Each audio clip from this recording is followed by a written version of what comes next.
Good evening, everyone. We're going to call the school committee meeting to order. Today is Monday, December 9th. The time is 6 o'clock sharp. We're first going to rise and salute our flag.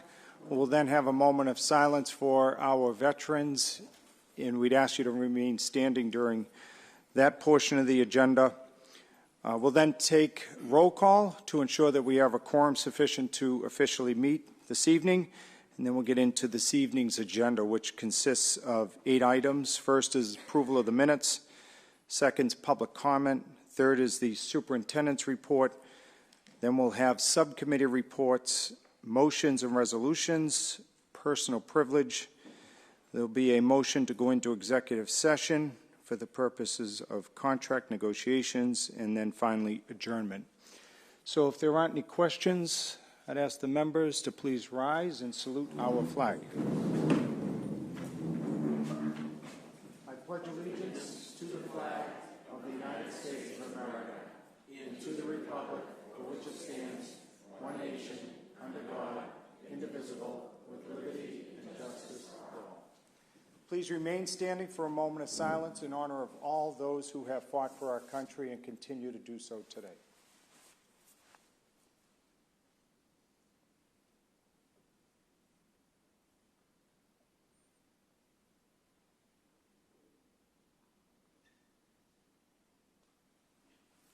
Thank you. Okay, we're now going to have our clerk call the roll.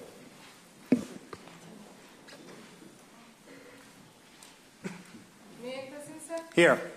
Ms. Beasley? Here. Ms. Bornaro? Here. Mr. Drummond? Here. Mr. Floyo? Here. Mr. Iovino? Here. Ms. Leon? Mr. McCarthy? Here. Ms. Caracano? Here. Superintendent O'Terry? Here. Student Representative Tweed?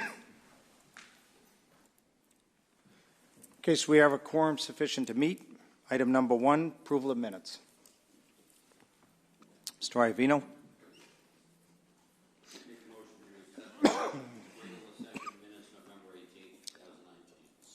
Seconded by Mr. McCarthy. Any questions? Hearing none, all those in favor say aye. Anybody opposed? Motion carries unanimously. Executive session. Motion by Mr. McCarthy, seconded by Ms. Bordenauer. Any questions? Hearing none, all those in favor say aye. Anybody opposed? The ayes have it. That carries unanimously. Item 2, public comment. This is an opportunity for the public to address the school committee. Just ask that you state your name and address for the record. And please keep your comments to a minimum of a couple of minutes. Public comment is now open.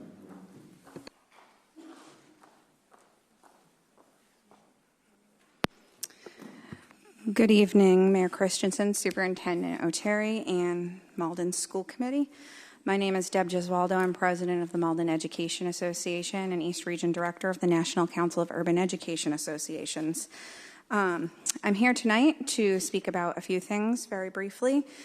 First thing, coming in January, the Malden Education Association, the Mayor's Office, and City Life Vita Urbana are co-sponsoring a community meeting with the Housing Justice Organization, and we'll have more information on that date and time in the near future. We're really excited about this because we think it will open up some great conversations for the community of Malden, and it's a great way to build some great relationships and bridges between both our educators, the Mayor's Office, and the community. And if you're not aware of the organization City Life Vita Urbana, they have been around for 40 plus years, and they are just a fantastic housing justice organization. You should look them up. They're amazing. The MEA leadership and support of rank and file members stand at the ready to assist in any way that's needed in regard to making sure all gender restrooms are made available for our students in the Malden Public Schools. If there's anything that we can do to assist this in happening, we are here, we are ready, we are supportive. The MEA has been working with both members, our members and community members to purchase winter clothing for some of our students who are economically disadvantaged. And I'd like to take a moment to publicly thank both Marie Motley and Ron Janowitz for working with MEA leadership to make sure students at both Malden High and some of our K-8 schools have the winter clothing that they really need. And lastly, on Saturday, January 18th, Robin DiAngelo, the author of the book White Fragility, will be at the Cambridge Public Library from 1 p.m. to 3 p.m. Ms. DiAngelo's talk will provide an overview of the skills needed for white people to build their racial stamina and to develop more equitable and just racial norms and practices. There's going to be several educators and community members from the region attending this at the Cambridge Public Library, and I hope to see some people from the Malden community there as well. And actually, that was not the last thing.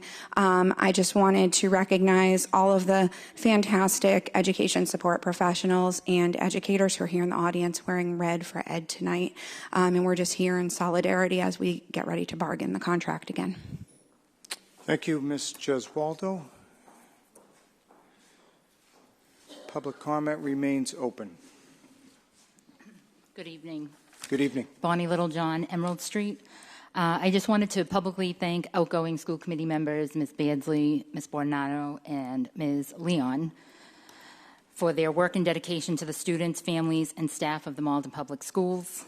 I am well aware that this is not a once-a-month job, and I appreciate the time of all the school committee members that they spend working to help make the Malden Public Schools a positive place to educate our children. I wish the 3 outgoing members the best in their future endeavors and look forward to following the work of both the returning and new members. Thank you. Maybe we end public comment right there. Thank you, Ms. Littlejohn.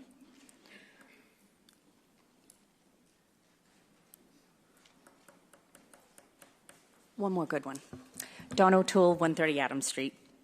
Good evening. I would like to thank school committee members Tara Beardsley, Kathy Bordenaro, and Colleen Leone for your tireless work and dedication to the children of Malden. This is evident in the recent policies, programs, and necessary decisions made during your tenure. I wish you well on your future endeavors, and am excited to see what is ahead for the future of Malden from the new and returning members. Thank you. Thank you very much. Public comment remains open.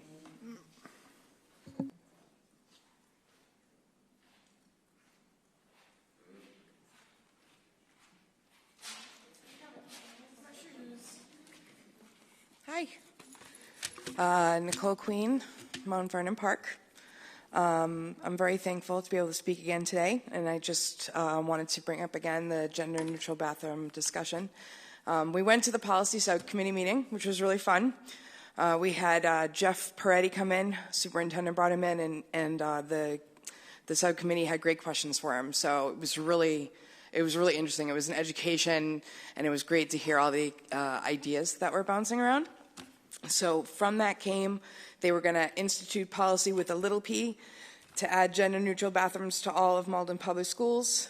This discussion included immediate action to have a gender-neutral single-stall bathroom on each floor of each public school in Malden.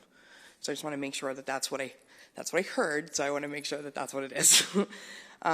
They also decided to start work on policy with a big P to address multiple issues facing the transgender youth in our schools, such as education for administrators, teachers, parents, and kids. Even the subject of locker rooms and sports opportunities was raised. So just really quickly for me, these boil down to education for everyone: administrators, staff, teachers, students, parents. None of this works if it's not really stressed in every place where they are, where the kids are specifically. An increased education is less ignorance, and that's less bullying. There just must be a gender-neutral bathroom on each floor of each school building. It doesn't work if it's just one per school. It's the same as if it was the nurse's office, and it's also the same as separating them out. If there's a girls' room, if there's a boys' room, then there should also be a gender-neutral 1, 2, 3. Also, something that I thought was great is a discussion of a bathroom inventory, which is something that I thought was really good.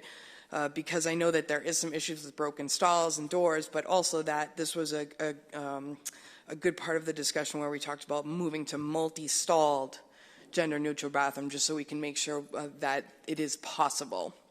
And in that respect, they also talked about sending that to the facilities committee, I believe. But anyway, this is just the tip of the iceberg, and I'm really grateful that we're already here so fast. So fast we're already here. Malden trans kids need a safe bathroom on each floor, eliminating missed class time and isolation and matching equality to all those gendered bathrooms. A safe school environment where administrators, teachers, parents, and kids understand that gender slurs are the same as racial slurs. It's bullying, and it should be treated as such.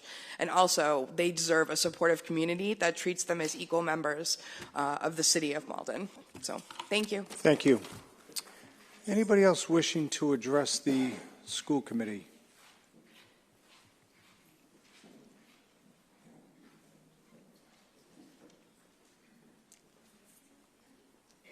Hi, good evening, everyone. Welcome.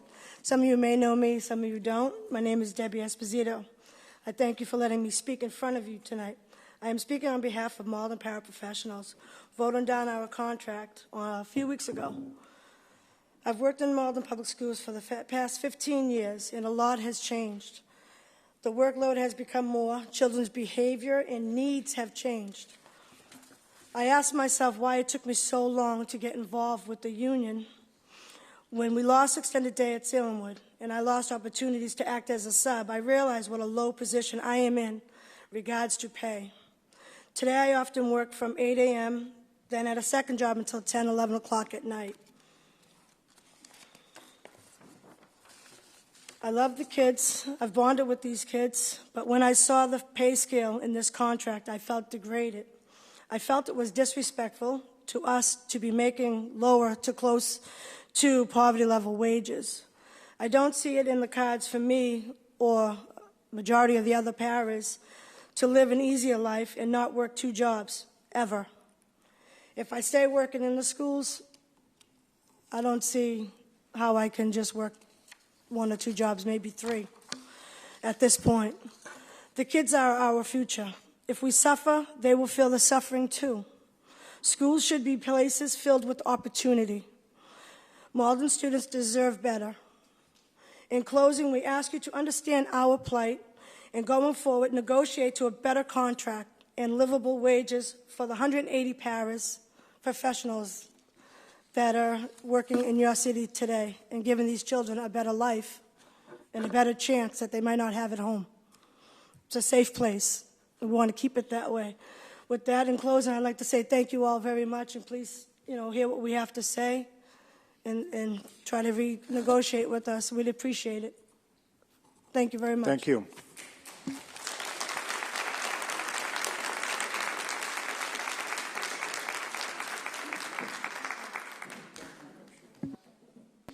Okay, public comment remains open.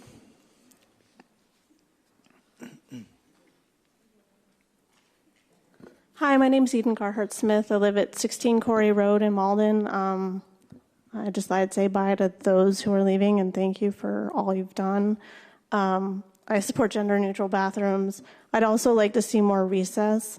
I have a few more asks, like, can the calendar come out earlier? It doesn't come out until April, May. Like, it's more just when the first day of school starts. I know everything mostly stays the same, but it would be good to know. I think more parents are asking because they're planning. I know my job, I have to, set my days for the whole year. Otherwise, my coworkers take them January 1st. The calendar kind of opens up, so you're always just trying to guess at what's going to happen. So that would be nice. I don't think that's a huge ask. I'm trying to think what else. I guess I'd like to see more with the enrollment numbers. I know we say them and we go by like school, but there's no more like in-depth thought. Like I know, for example, Linden got an extra kindergarten class this year. So can we talk about next year they're going to be first graders, and is there going to be an additional classroom, and where are you going to put them? I don't expect, like, I get that school meetings can be long, and like this one's going to be MEMCAS scores, but like quarterly, could we have like a more in-depth update on enrollment and like just bigger picture numbers and like where we see things going? I understand like it's the first day of school, you don't know how many kids are going to show up, but once the year's gotten rolling, I do feel like there's a more understanding and it's not as hectic. Like, where do you plan for that kindergarten classroom to go next year? Lastly, I have to admit, like, I've been in the school district, my oldest is in the 5th grade. The K through 8 system, like, I'm not in love with what I see for junior high age kids, and I think it's really lacking. And it stems from everything, like whether it's a field trip. I mean, all of you will ask, like, does everybody get to participate? But you know, every time you ask that, it's only one school that's participating, and it's not the whole district, whether it's a 6th, 7th, or 8th grade trip. And it's frustrating to see because we talk about equity and we talk about it specifically at the Salem, which we should. But and only like a few kids want to leave there or so forth. But I just really feel like there needs to be a junior high. I'm just going to say it. You don't have to agree with me, but I feel like we need to talk about it more. And I think just moving things around a little bit might be helpful, because I think if like 2 kids are leaving Salemwood every month, that's not going to do anything. Like, we really need to do something. And it's not just field trips. Like, Linden has tech ed and the other schools don't. That's not fair. I feel like band, we share a teacher with Forestdale, right? A band teacher. But we know time and time again, every year you do surveys with the older kids and the junior high age kids on like sex and alcohol. And having more people who are involved with the kids who build those relationships and keeping them consistent. So why do we justify having a band teacher at Forestdale and a band teacher at Linden, when if we created a junior high, I feel like you could have that band teacher there all the time. And not only just band teachers, like if you had a counselor, like same thing, like you can facilitate those needs more. It's not just field trips. It's not just band teachers. It's after school too. Like, I don't think Atticus wants to do after school next year. I don't blame him, but I feel like MATV might want to come in. If all the kids of that same age were at one location or even 2 locations, like, I think there are more nonprofits that could pitch in and help out. So those are my thoughts. And I know some of them are big asks and some are little, but I appreciate the time. I appreciate all your hard work, and I appreciate you listening to me. Thank you. Thank you.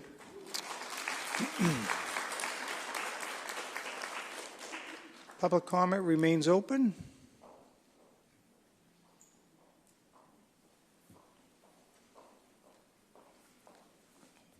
Good evening. Good evening. My name is Sarah Strayer. I live at 43 Havelock Street.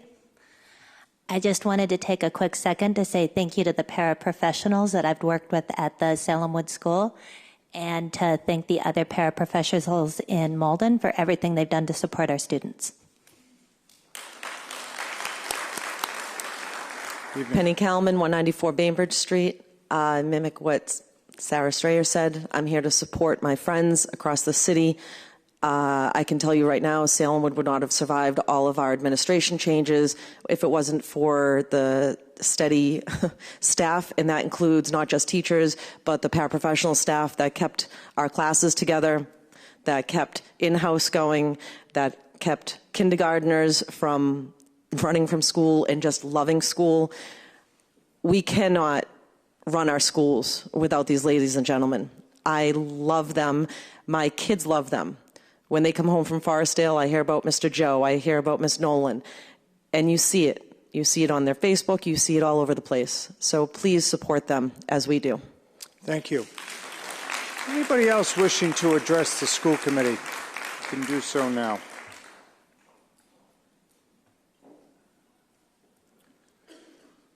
Okay, we're going to close that portion of the meeting, and we're going to go to our superintendent for his report. Thank you, Mr. Mayor. I was going to begin with the MCAS presentation. Let's like to do it out of order. It's your call. Any objections?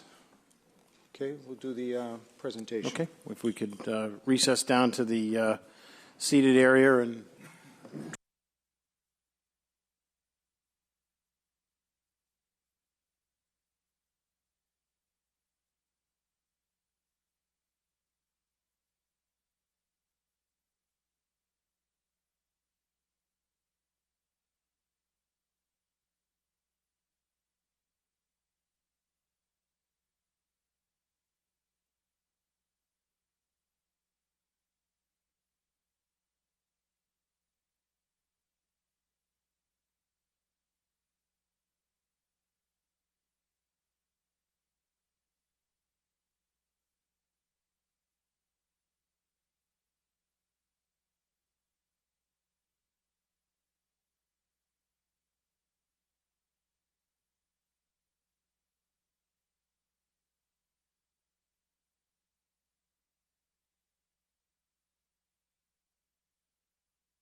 Oh, I wish I did.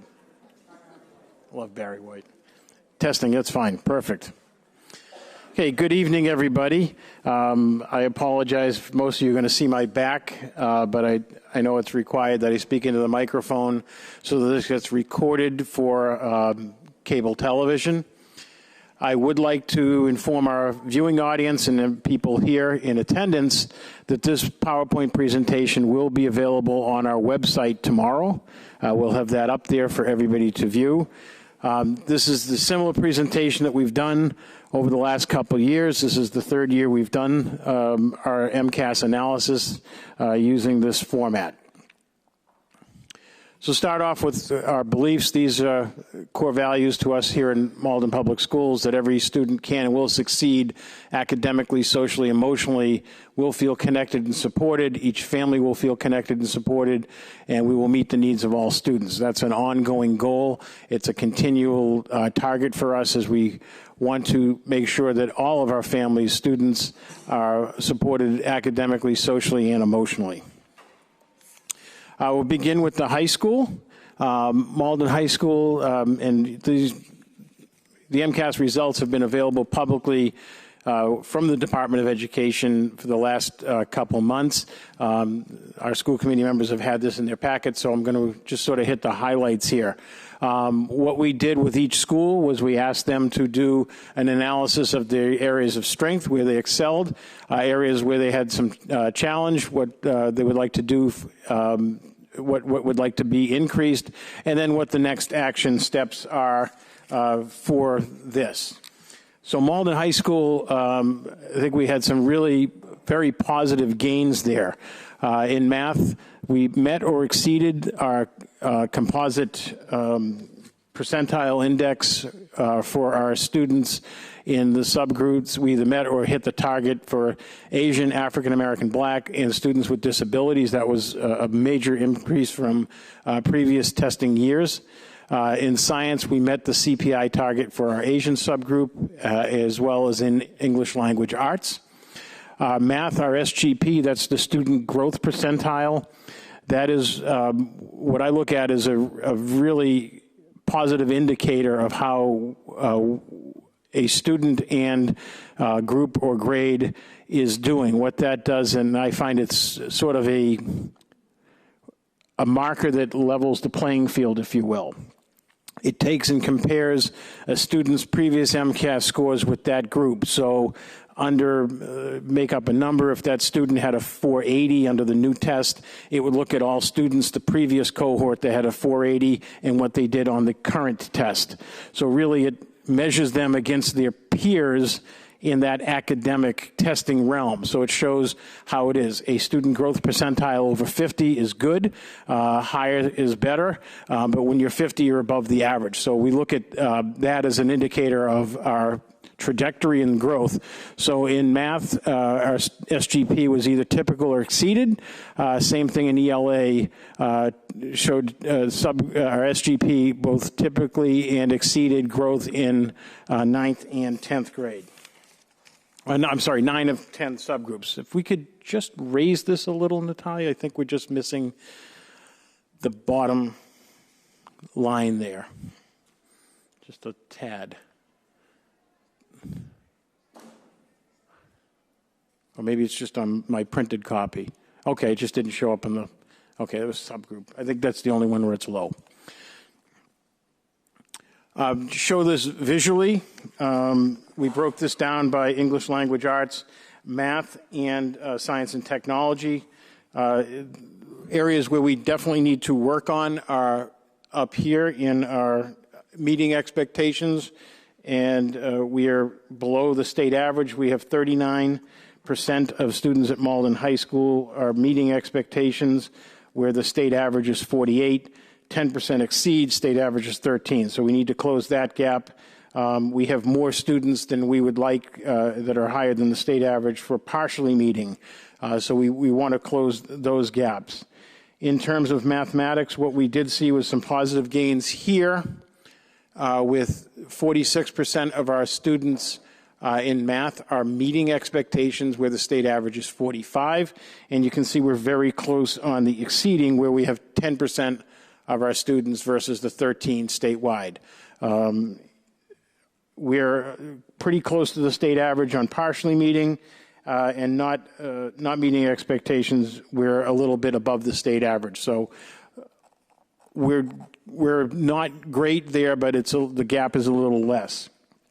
Science and technology, we have some work ahead of us as well, where we have 22% of our students are in the advanced. Got to remember that is the old legacy test, so the rating or accountability would be advanced proficient, needs improvement, warning, or failure, as opposed to the new MCAS. So if you look at them in the quadrants of, they're effectively the same. Advanced would meet exceeding, proficient would meet meeting expectations, needs improvement would be partially meeting, and warning failure would be not meeting. So where 22% of our students are advanced, where the state average is 30, and proficient, we have 42% of our students are proficient on the science and technology, where the state average is 44. So we're a little closer on that measure. And here it is out for us in bar graph form. Moving on to the BB school, I think we had some real areas that we want to celebrate here. Notably, as I had mentioned, our SGP in grades 6 and 7. Grades 6 and 7, both math and English, really did an exceptional job statewide. So the SGP in grade 6 overall was 69%, 57% in grade 7.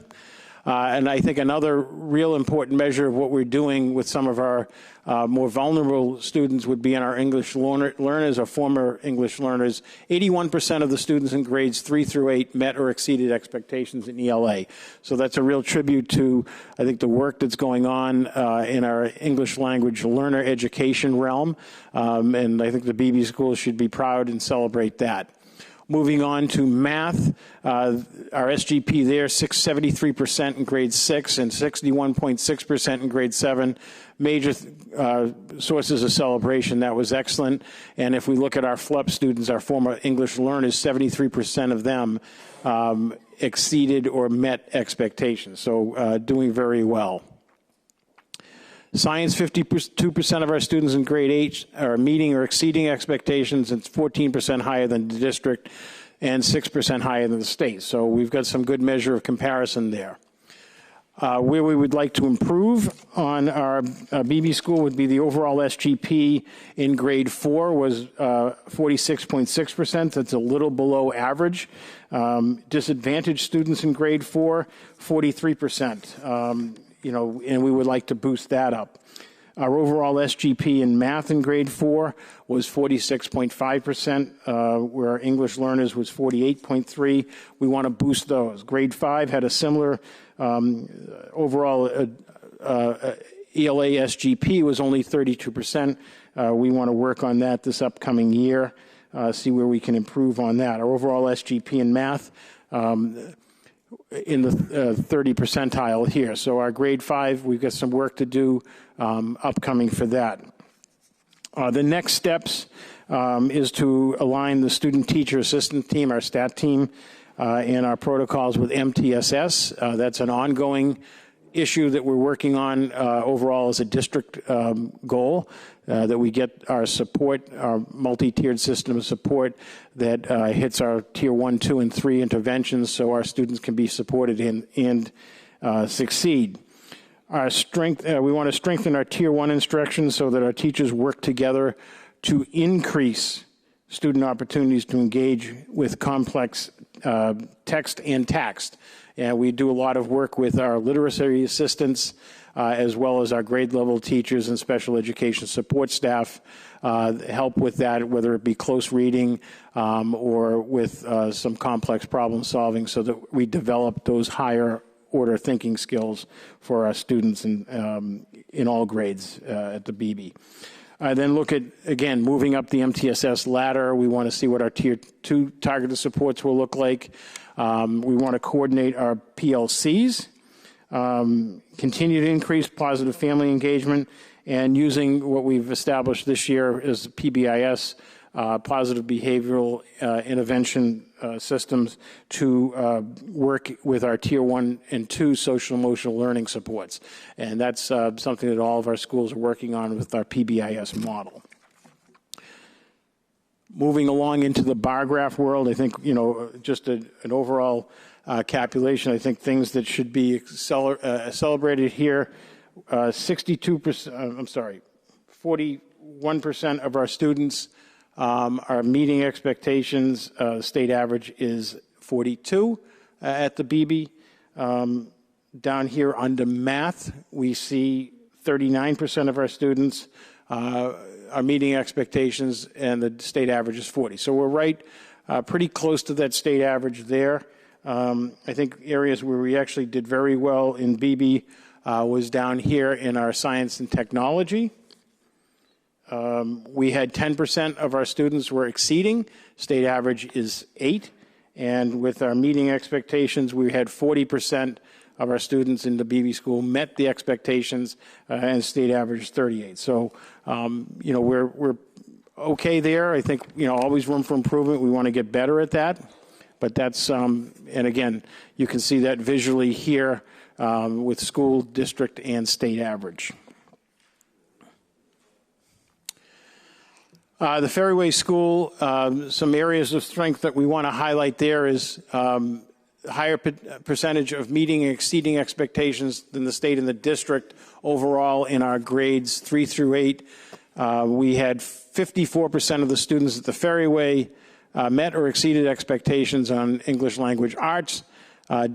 District average of the other schools in Malden is 48%, and statewide it's 51%. So ahead of the state average there, that's really good news.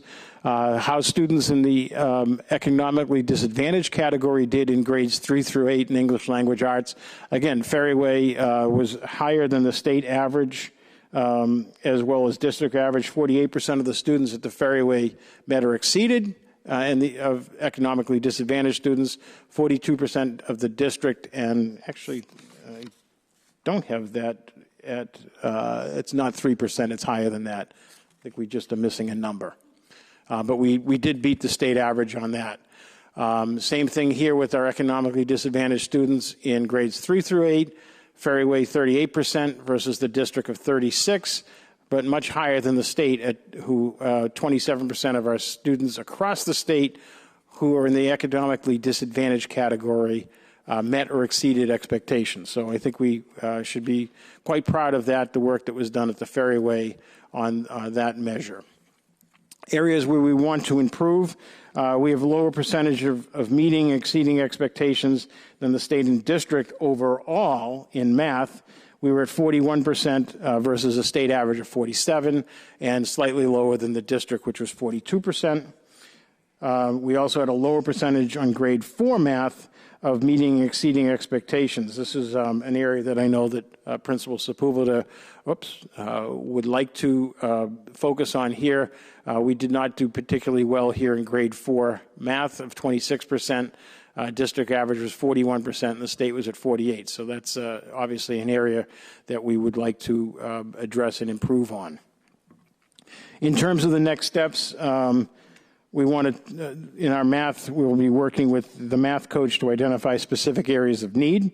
They will continue to do math data meetings to analyze the formative assessments and implementation of 5 through 8 quarterly vertical math team meetings. So this is something that with the math coach and with our STEM director and instructional leadership team at the Ferryway, we're hoping to address this because I know it's an area that they want to work on. In terms of English language arts supports, continue the implementation of writing with colors. That has, as I stated here when I arrived 3 years ago, I'm a proponent and a disciple of writing with colors. I think it makes writing tangible. In an urban district where we have many home languages, I think it puts writing into a tangible, concrete context for our students. And I think it's much of the success that we see, particularly with our English learner students in other schools, and I think also what we saw here at the Ferryway, I think is in large part to some of the tips and the training that we have in writing with colors.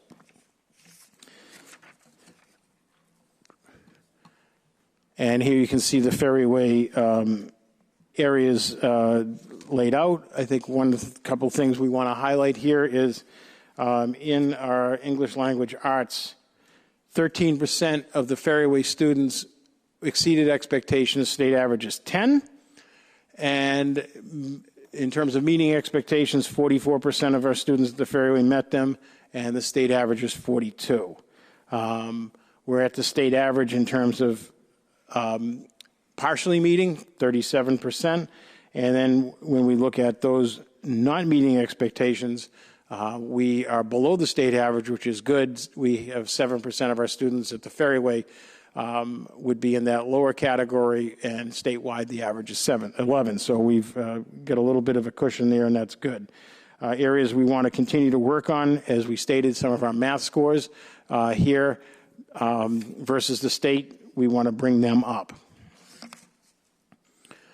Moving on to the Forestdale School, we want to talk about that a little bit because we have some terrific areas of strength. When we look at our SGP, again, what I think is probably the best measure of our students in the MCAS, because I think it does level the playing field across the board. We have an SGP in grade 5 of 68.3%.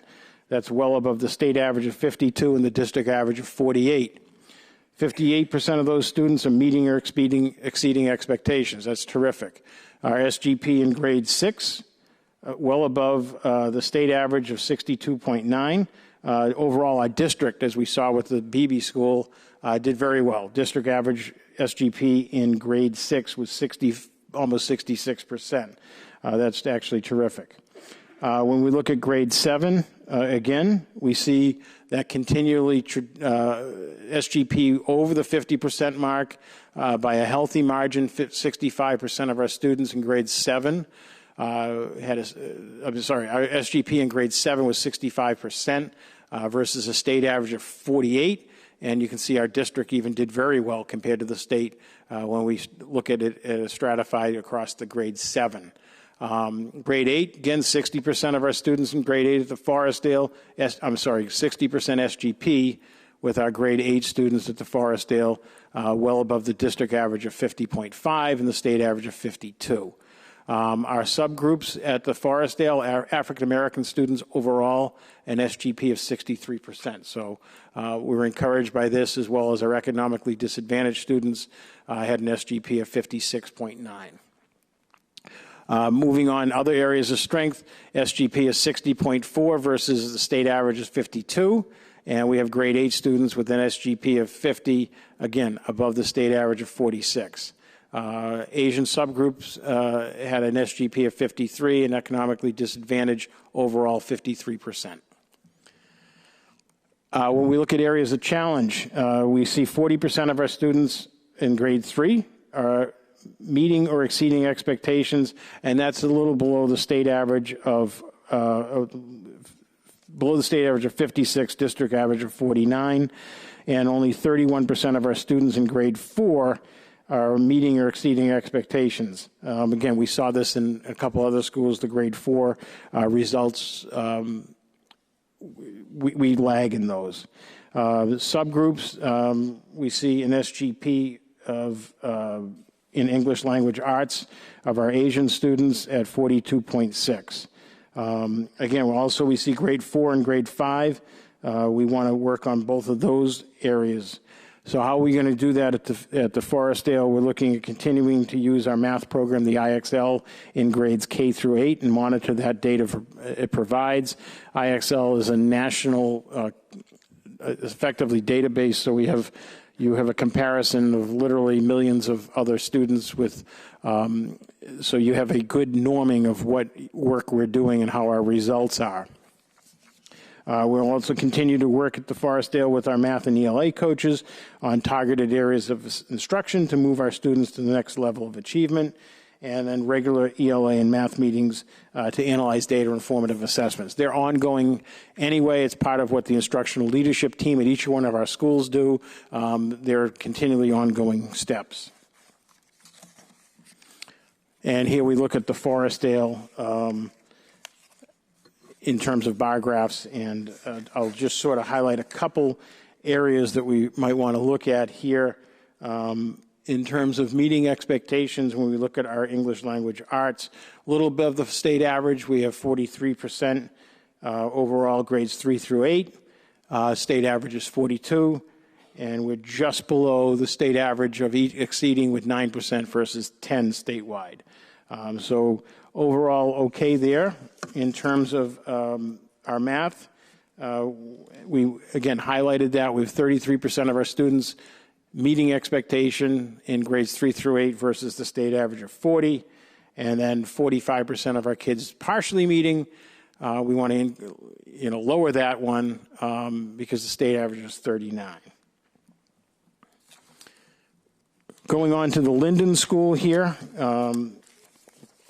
Overall, Linden had a lot of more students meeting or exceeding expectations in the ELA MCAS. Specifically, they performed better than the state in more than half of the test items. So Linden, in their analysis, brought it down to a little more of a granular level with more of an item analysis, which will happen anyway with our instructional leadership teams, but they, I think, wanted to highlight that as well. So I think that's important. They showed strength in some of the areas of idea development and writing, identifying main ideas, and analyzing characters. Also in the grade 5 science, they performed better than the state in the physical science, technology, and engineering. That's a real note of celebration, as well as we look at math. They showed an increase in the number of students meeting and exceeding expectations. What they would like to work on here at the Linden, we look at students struggle with questions requiring them to identify, utilize, analyze text features. That's in the ELA portion. They had some difficulty with inference. And when we look at things like inference and that level of complexity in English language arts, I just also want to, I think, give people a context. When almost 58% of our students come from a home where English isn't spoken, and in many cases English is their second or sometimes third language, some of those nuances of language get lost. And I think that we need to acknowledge that. This is much different than, say, a homogeneous community. I think we also need to look at when, just as an overall, I think, caution, most of our students are not with us for all 12 years.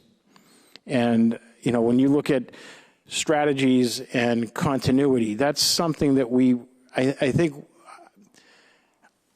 we have to do the MCAS, but I am not up here to sort of tell you that this is the be-all and end-all of the indicator of our students' future success. Just as an anecdote, last year when the Salemwood had their moving on ceremony from 8th grade, I think there were almost 150 students.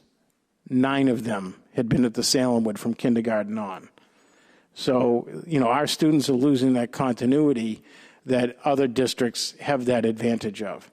I think that we do as well as we do, I think, is an absolute tribute to the dedication and commitment of our staff. They are doing an incredible job. We have such a transient community in urban areas, gateway cities. I think we're cognizant of that. When we look at the high school analysis, I think you need to look at that as well. More than 2/3 of our students at the high school are taking that MCAS test for the first time. So that's something we need to kind of keep in the back of your mind when you're analyzing this. I just wanted to say that also for our audience watching at home to understand, because you really can't compare us to a lot of other districts. We'll do an analysis here with some neighboring urban communities, but again, I just wanted to put that out there. In terms of next step for the Linden, they're going to continue to teach students to analyze and respond to text with higher order questions and tasks. Again, that's something that will fall on our classroom teachers. There's also our literacy support specialist, Janice Raymond, and her team do an outstanding job. We've been working with, it's now Momenta. It was Bay State Reading. I think we've received excellent support. We're used also as a role model for them with other urban districts to see what has done here, what's been done here, excuse me, and the level of success that we've had. In terms of science, they'll continue to work on our math coach and teaching students how to read and interpret tables and diagrams. That's a skill that we want to develop at the younger grades so that they can be more familiar with the higher, more complex questions that they'll get coming up on future testing. And also just, what are the areas that we need to work on? They'll identify that to support all of our students going to the next level. Again, areas to look at here. We did very well in math in terms of our, ELA.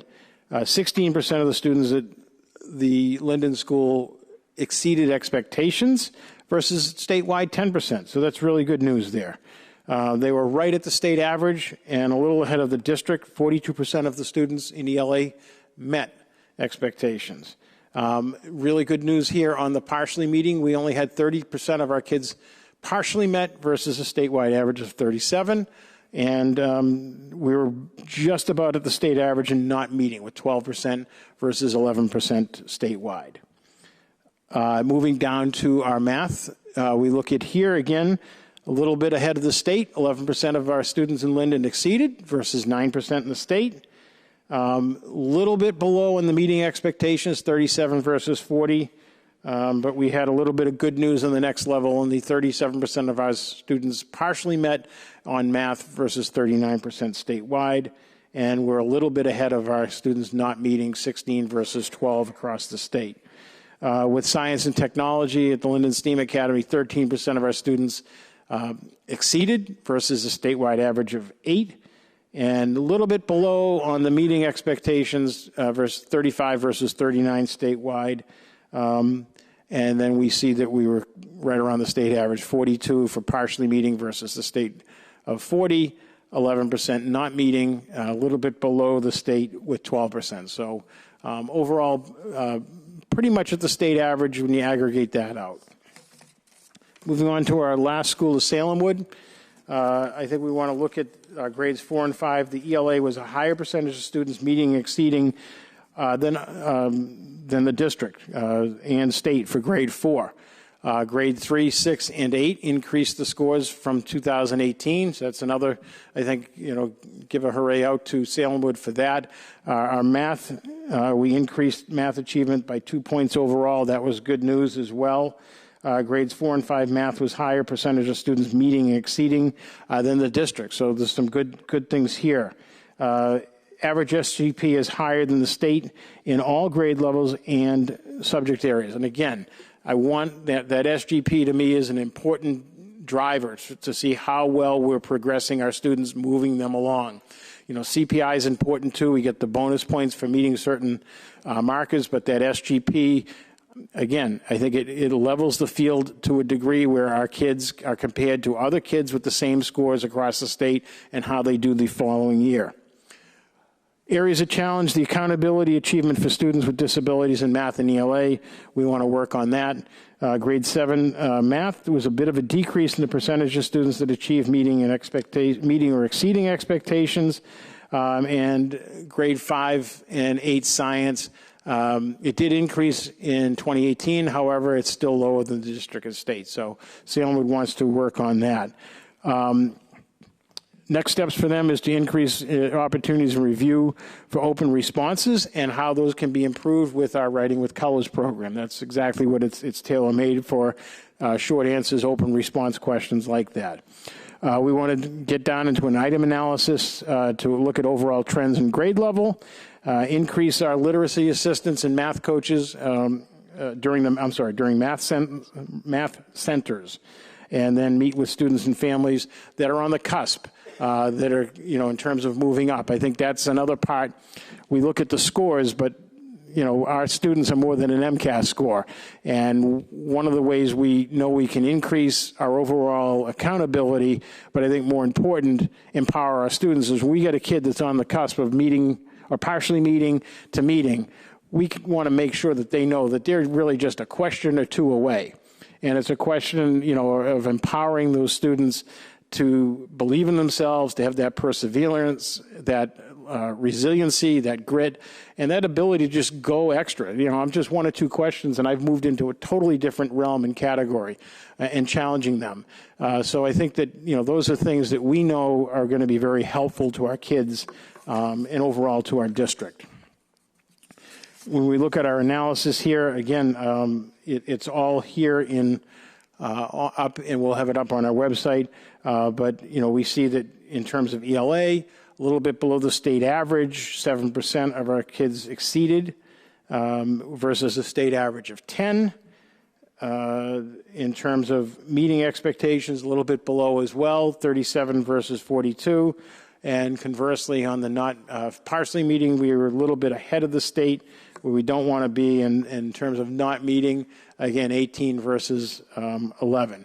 Again, a lot of our kids are taking MCAS for the first time at the Salemwood in particular, or especially because of the high percentage of our newcomer families there. In terms of math, we see we're again a little bit below 5% of our students exceeding versus 9% statewide. And then when we look at our those that are meeting, again, a little below where we want to be, 32 versus 40. And, we know that these are areas to all improve on. Just overall with the district in math, we want to continue to exceed the state SGP as we did this year in grades 3 through 8. We also, our grade 3 through 8 English learners and former English learners remain above the state average as well. That's been a really good thing. And students with who have been identified as economically disadvantaged, we want to continue, meeting or exceeding expectations in grades 3 through 8. We also see that one area that we had in Salemwood was our grade 3 through 8 white students identified in that subgroup. They lagged the state average in exceeding or meeting proficiency, 39 versus 56. Now, some of those students may also be part in another subgroup, like economically disadvantaged or students with disabilities. So that's just overall in that racial subgroup. Meeting or exceeding proficiency results for students with disabilities lag behind the other subgroups. So we want to, increase that, augment that as best we can. In math, Dr. Dias and his team are looking to update our K-5 curricula beginning in FY21. We'll provide some professional development this upcoming spring on the new curricula. Continue to use our IXL programs in grades K through 12 and monitor the data that it provides. We also look at, providing opportunities to update the grades 6 through 8 math curriculum to reflect the most recent MCAS findings, and then we want to align our middle and high school math programs. And again, going back to some of the steps that were identified earlier on with the high school, some of this work is going to be done in concert and tandem with what we're doing with the Bar Foundation on that transition from 8th grade, 7th and 8th grade, looking at those early warning systems to our 9th grade. Again, moving on to science, we see that our English learners and former English learners results exceeded state averages in grades 5, 8, and 10. That's really good news. We also know that we had a percentage of high needs and economically disadvantaged, as well as African American Black students identified as I've advanced in grades 10 and exceeding state averages. So that's another area I think we did well in. What we know is a challenge is we had a slight uptick in our needs improvement and failures for grades 10. It went from 34% to 39%. We want to knock that one down, obviously, so that we can have that number go down, not up. We want fewer kids failing and partially meeting expectations. In the racial subgroup, we have grades 5 and 8 overall lag behind the state average. Our white students in meeting and exceeding proficiency, again, 45% versus 56. And again, when you look at racial subgroups, you also understand that they also, many students are in more than one subgroup, whether it be students with disability or economically disadvantaged or even former English learners. They could all hit some of those other categories as well. Our open response questions lag behind the state average, and I think we saw one of the action items was on the Linden plan to attack that. Next steps, continuing our hands-on opportunities for work in science, working with the literacy coaches. Again, one of the things that we're trying to do is not to have our support staff and specialists siloed. Literacy goes across the curriculum. We need to be literal. We need to have literacy in science, math, digital literacy, and obviously in literature, reading, and writing. But we look at that as another way in which we can give our students all the tools that they need to succeed. And again, advocating for increased time for science in grades K through 5. We're working on some of that as well, district-wide. In the English language arts world, what we see is our English language arts achievement in grades 3 through 8 with our African American, Black, Hispanic, or Latino students and economically disadvantaged have made some progress, some moderate progress, excuse me, towards ELA achievement and going growth being the strength, excuse me.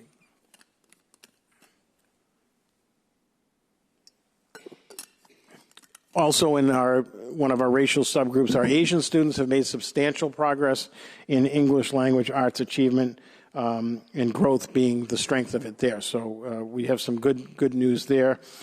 ELA in SGP in grades 5 through 8 and 10. So grades 5, 6, 7, 8, and 10, the SGP is above the state average in English language arts. That's very good. We're happy with that. We have some great educators in the classroom there, and I think also the writing with colors is starting to pay some dividends. It's extracting some of that. I look at it as, again, another tool or program that helps level the playing field. Our grade 10 English ELA overall was a small increase in performance in our CPI, and we want to continue to make steady gains in that, especially across the subgroups. We also have a number of our students in grades 3 through 8 meeting or exceeding expectations. That's remained relatively static. We're going to work with our DESI resources, the regional SSOS. We're in the coastal region. That is, we have an action plan that we'll be developing for the Forestdale for the Asian subgroup. Just to sort of give you an anecdotal, we were identified as that was the school that we were looking at. So when we look at a subgroup, one of the things we look at is how large is the subgroup. So the subgroup of Asian students in the Salemwood was 35 students, and 11 of those students did not meet expectations. Bless you. So we have that as the criteria that has resulted in us getting the SSOS, or formerly DSAC, where the state comes in. So we'll be constructing a plan. Don Concan and his team will be working with Dr. Chase to work on that. Now, of those 11 students, they all were another subcategory of either special needs or English learners. So it's not a reflection of the school per se, but of what we would say 35 students in a school of over 600. English language education, English learner education. We had some really good strengths here. Our grades 3 through 8, we had, Malden was 44% in ELA versus the state of 32. That's of meeting or exceeding expectations. So I think really good news there. As well as math, we were ahead of the state, 38 versus 31%. Grades 5 and 8 science, again, better than the state average, 33 versus 22. And when we look at our grade 10 ELA, we were at the state average of 19%. Grade 10 math percentage was a little bit higher than the state. Significantly higher. We had 38% of our students in grade 10 English learners were either exceeded or meeting versus a state average of 23, which is very good. And also our grade 10 science, Malden 45% versus a state average of 39. So we're making some really good strides here with our English learners. In terms of challenges, the performance results of our subgroups in grade 5 math and grade 6 ELA, as well as grade 8 science, are the areas, because we're 5% below the state in math and 6% below the state average in ELA in grade 6 and 4% below the state average in grade 8 science. So not gigantic divides, but certainly ones that we want to address. How we intended to do that, we're going to target some explicit ELA math and science academic vocabulary. These areas, especially with our English learner education world, the whole problem can change with the understanding of a word. And we're looking at what might seem obvious or something that in a non-ELE class might be something that we don't give a second thought to. When we look at our English learners, we really have to be very explicit and explain things. So we have things such as word walls that we really explain these concepts, the words and the vocabulary before we get into the concept, so that there's an understanding that our students continue to develop.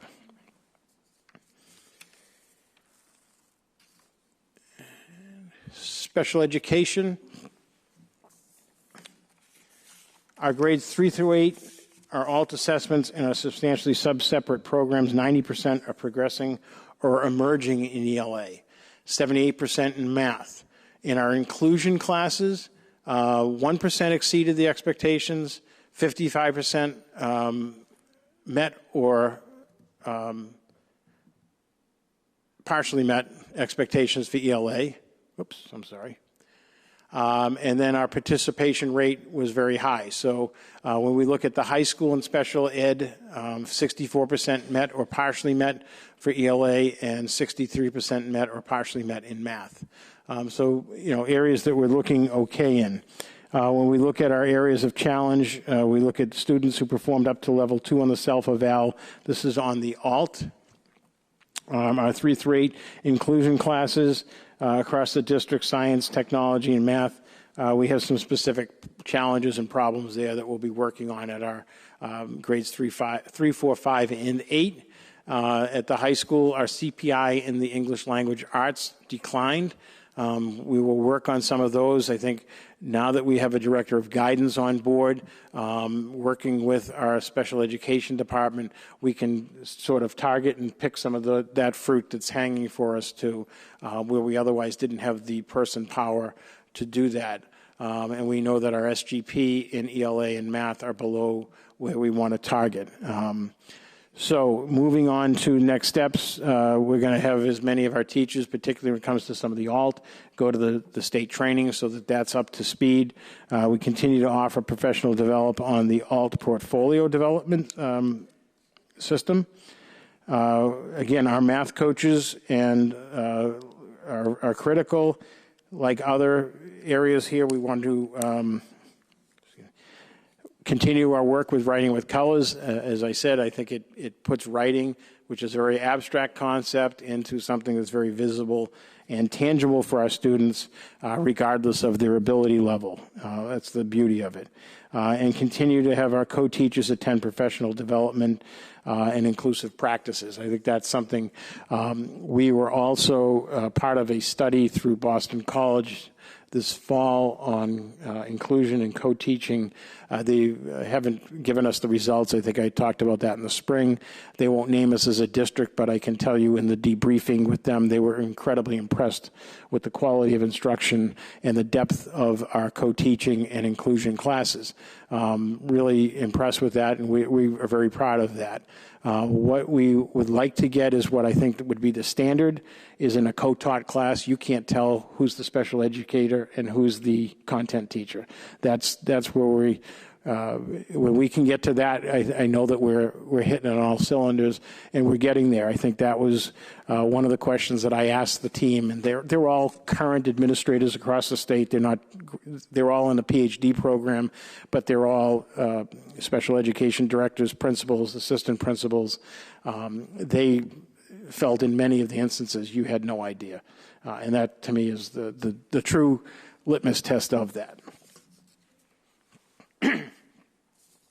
Okay, how do we do? I said it earlier that we'd look at how we did compared to other districts. So we looked at our 5-district partnership. 4 of us are urban districts: Malden, Everett, Chelsea, and Revere. So what we see is how did we do in terms of meeting or exceeding expectations. So here you see grade 3 ELA. We were second amongst the 5 of us. So we were at 49% of our kids exceed or meet. Revere won this one, if you will, at 55%. Math, we went down a little, but we were still the second of our 5 DP partners, or the 4 of us, 41% versus 50% in Revere. And you can see it. I don't want to just read all of them, but I think you can see that we're solidly number 2 in most of these here through grade 5 in ELA, math, and science. But when we flip the switch and we go to grades 6 through 8, I think you can see that we sort of put a little distance between us and our colleagues. So if we look at the grade 6 ELA, 57% of our kids meet or exceed expectations, which is terrific. Versus, our next closest neighbor would be Revere at 45, Chelsea and Everett 29 and 39 respectively. 42% of our students in grade 6 met or exceeded in math. We were number 2. Everett topped out there with 48. Then we look at ELA, and our grades 7 and 8, as we had noted in many of our schools, did very well, but 53, again, solid, comfortable distance to our neighbors. 45, next closest was 18. 52 in grade 8 ELA, next closest was 45. A little bit closer here in math ELA with 41% versus Revere closest at 39. We lost a little bit here in our grade 8 science, but again, we noted that was an area of work for us in the upcoming year. 36%, Revere was the highest at 38. Moving on to grade 10, where it is the graduation requirement, where it all sort of comes together. We did extremely well here, solid amongst the 4 of us. Top position here at 50% meet or exceed in grade 10 ELA. You can see Everett and Revere are close to us. 54% in math in grade 10 versus 48 in Revere. And then science, a good high number up there at 62. Revere had 67 and Everett was at 61. So that's a bit of a comparison to how we did vis-a-vis 3 of our neighbors that we, 2 of whom we share a border with, and Chelsea's right next door to Everett. So just as a note of comparison, I think that that's important to see how we are.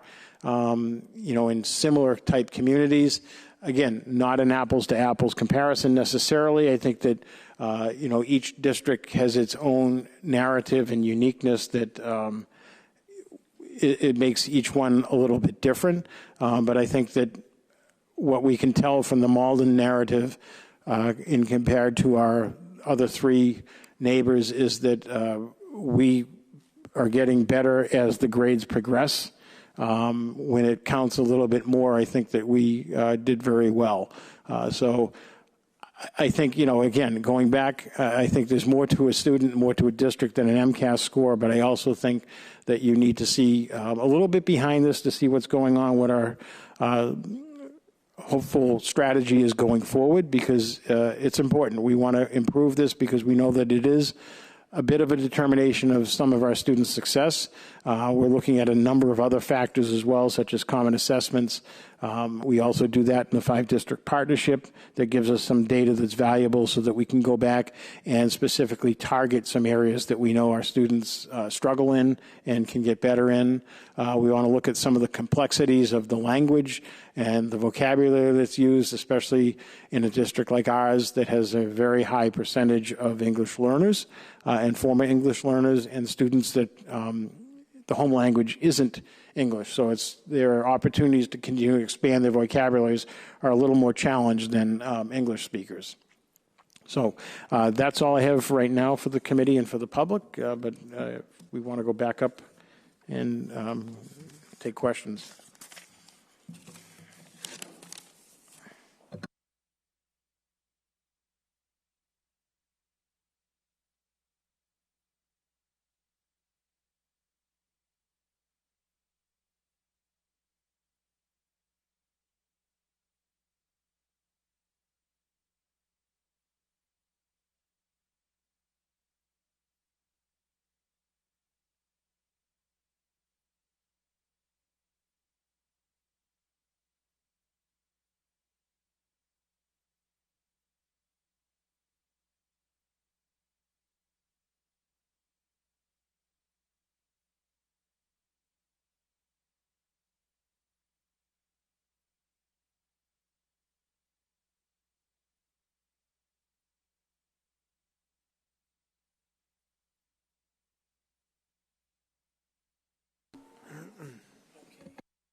Okay, before we get to the superintendent's district updates and highlights, are there any immediate questions on the MCAS presentation? If not, it will be posted tomorrow at some point on the Malden Public Schools website. Correct. We'll have that uploaded tomorrow. Okay. Let's take Ms. Beardsley. Yeah, I just have a couple of questions. Thank you, Mr. Chair. Increased time in science, were you talking about in the school day or in MCAS? I just saw that up there as one of the targets. You mean during the school increased? Right, increasing opportunities. I think that was particularly, that was district-wide K-5. Correct. And looking at ways in which we can, I know Dr. Dias is working with, even some of the interdisciplinary opportunities for that. And just to back up, I think that it's a really good point. Someone who's taught MCAS science in 2 testable grades, I think a lot of time the content is there, but the kids get stuck in the vocabulary. I think sometimes teaching them, like I can oftentimes rephrase a question and the kids know the answer. So I think that it's we need to look at, and it doesn't necessarily reflect our students' progress, the MCAS. That's just my 2 cents. I would concur. I also think that, a lot of the strategies that our teachers learn in their SEI endorsement classes are just overall good practices. I don't think you should presume even a native English speaker is familiar with particularly science terms. Right, exactly. Some terms that are in science are also in non-science, and they have completely different meanings. Yep. So I think that we shouldn't presume that, and I think that's a strategy that our educators take very seriously, but we want to continue to amplify and underscore that because it is a critical piece. I agree. Thank you. Thank you, Ms. Beardsley. Ms. Spatafora. Thank you, Mr. Chair. My question is more or less in regards to the data that's presented. Many of our schools are different in many ways, have higher populations of economically disadvantaged. We have our Linden STEAM Academy that focuses on science technology. Can we get the data presented more or less rather than looking at school versus district versus state, more of a year over year, so we can see where we're growing in the schools per se? I mean, I know it was touched upon a little bit here and there, but I think having something that we can compare year over year and really see the growth or the challenges per school. Because when I think of some schools doing exceptionally well, we pointed out some really great strengths at Ferryway, and in my mind I'm thinking Ferryway has extended learning. So maybe they are exceeding a bit more because of that. Go ahead. We could certainly add that as another slide. I think I had that my first year, and we decided to take it out because I think there was some concern that it was too lengthy of a presentation, but we can do that. I think some of it's captured with SGP at the student level. But we could certainly add that going forward. That's not, that data is available. It's not difficult. It is out there on the DESI website, I think, as well. So if anyone's interested in sort of a deeper dive, you can look at that. Mm-hmm. And then my last question is just a recurring theme I'm seeing across the district is really our challenges in our special ed world. And looking slide by slide, you can see that we've made strengths, but I'd like to see a little bit more concrete where we're going to increase in the special needs, special education. I know we talked about PD, and if we could touch upon, because it really is a subgroup that is lagging most in the district and has a extremely high population. So I don't know if we could touch upon that more so than one slide on how we can increase that, because it's tremendous. We certainly have an array of challenges and issues with special ed populations that we didn't have even 10 years ago. I think that there are a number of students that otherwise would have been tested in an alt environment because of their nonverbal status and now taking the general MCAS. So I think there's some strategies there. We do a lot of professional development on that. Again, we can add some of that in terms of, when we go and present going forward what professional development and what strategies and assistance we're doing for our staff that will hopefully positively impact our students. But we can do that. It's a lot. There's a tremendous amount of support training that our staff receives regarding special ed training. Absolutely. No, and I completely agree. I just think, this is one of those things that we need to tackle head on, because when you came into this position, one of your statements was reducing the amount of out-of-district students, and I think this is an important piece that we need to hit upon and make sure that we're not, or make sure that we're educating and keeping our eye on those that are at a disadvantage. I agree. Thank you. Thank you, Ms. Spatafor. Any other questions about the presentation? Mr. Froyo. Thank you, Mr. Chairman. Mr. O'Teary, how many schools have tech ed teachers? The high school, the Linden, the Ferryway, the Beebe. So almost all, if we had a tech ed teacher. I don't think Forestdale and Salem would do, correct? Right. If we had a tech ed teacher in each school, wouldn't that help our science scores quite a bit? It could. It would be, what I would look at as another interdisciplinary opportunity that would be present. We're looking at, increasing some of our training on that. And I know at the Linden we've got a makerspace, but yes, we're looking at ways in which we can increase. I think earlier mentioned was we need to look at some of the inequities across the district in terms of educational opportunities for our students. So we'll be addressing that. Thank you. Thank you, Mr. Froyo. If I might, from the chair. Superintendent, so from when you were sitting out there as a candidate to sitting here tonight, overall, we're making progress. Because I know this is one objective you felt very strongly about coming in, that you wanted to have our district experience gains across the board. And I just wanted to, is this the second MCAS presentation you've made, I believe? This is the third MCAS. Right. So do you think from where you were here to now, you feel like we are getting to where we all want to go? I think we're making some progress. And certainly we know that there's a lot of opportunities for growth that are ahead of us.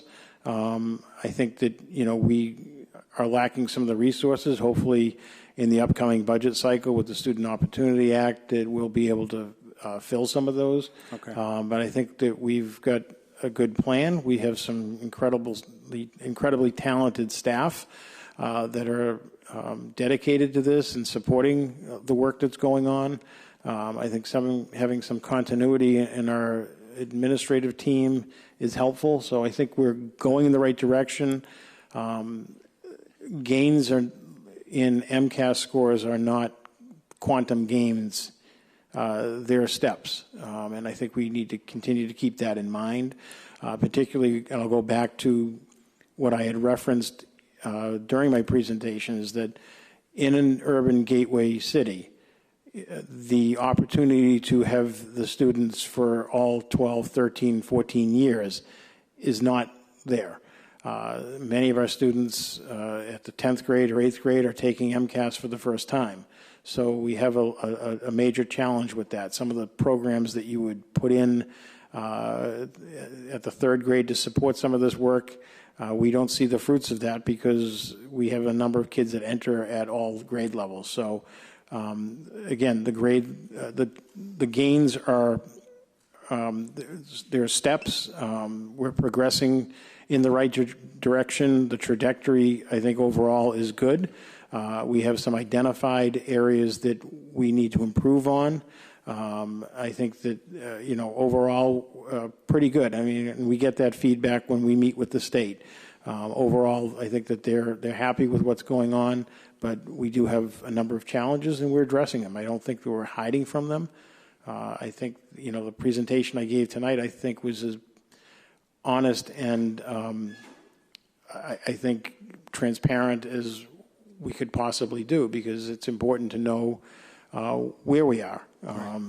And again, we're in the student business. We're in the kid business here, so there's more to a kid than an MCAS score. Right. And I'll continue to say that. Sure.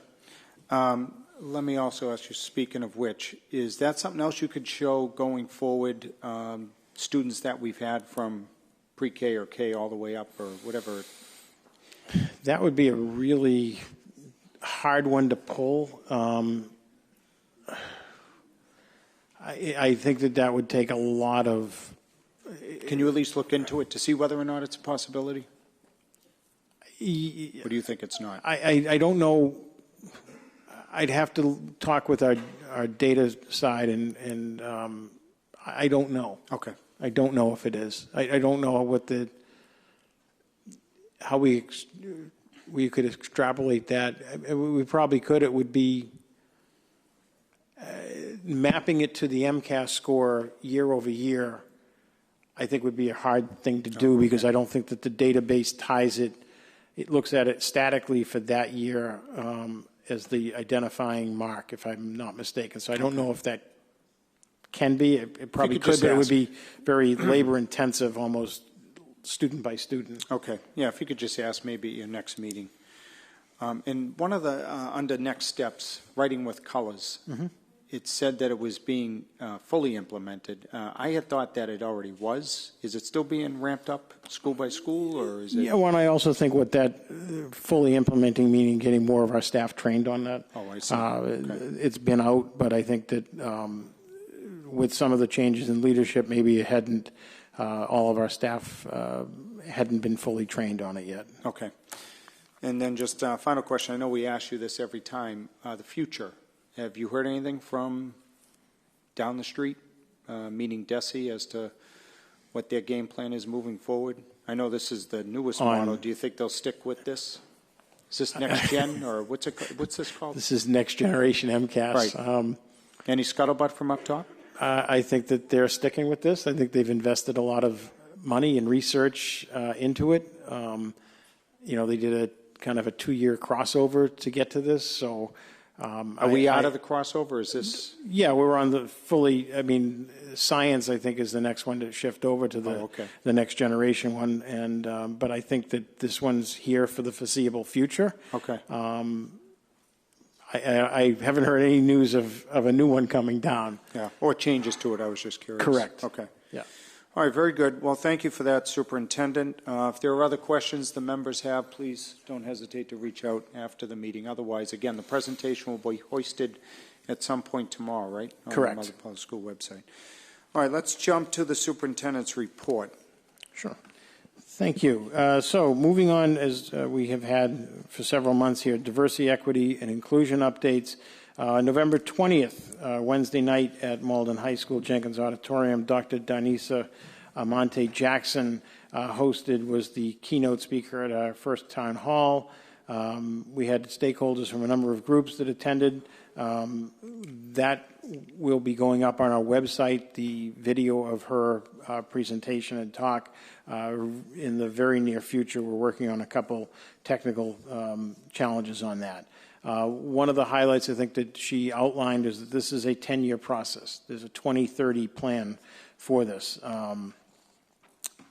Eliminating decades of systemic racism is not something that's done in a year, 2 or 3 years. And I think, we got a lot of feedback from some of the people in the audience and people who emailed me that they felt confident and comfortable that we've got a plan and it's going to be multi-years and not just sort of something that we're going to do briefly.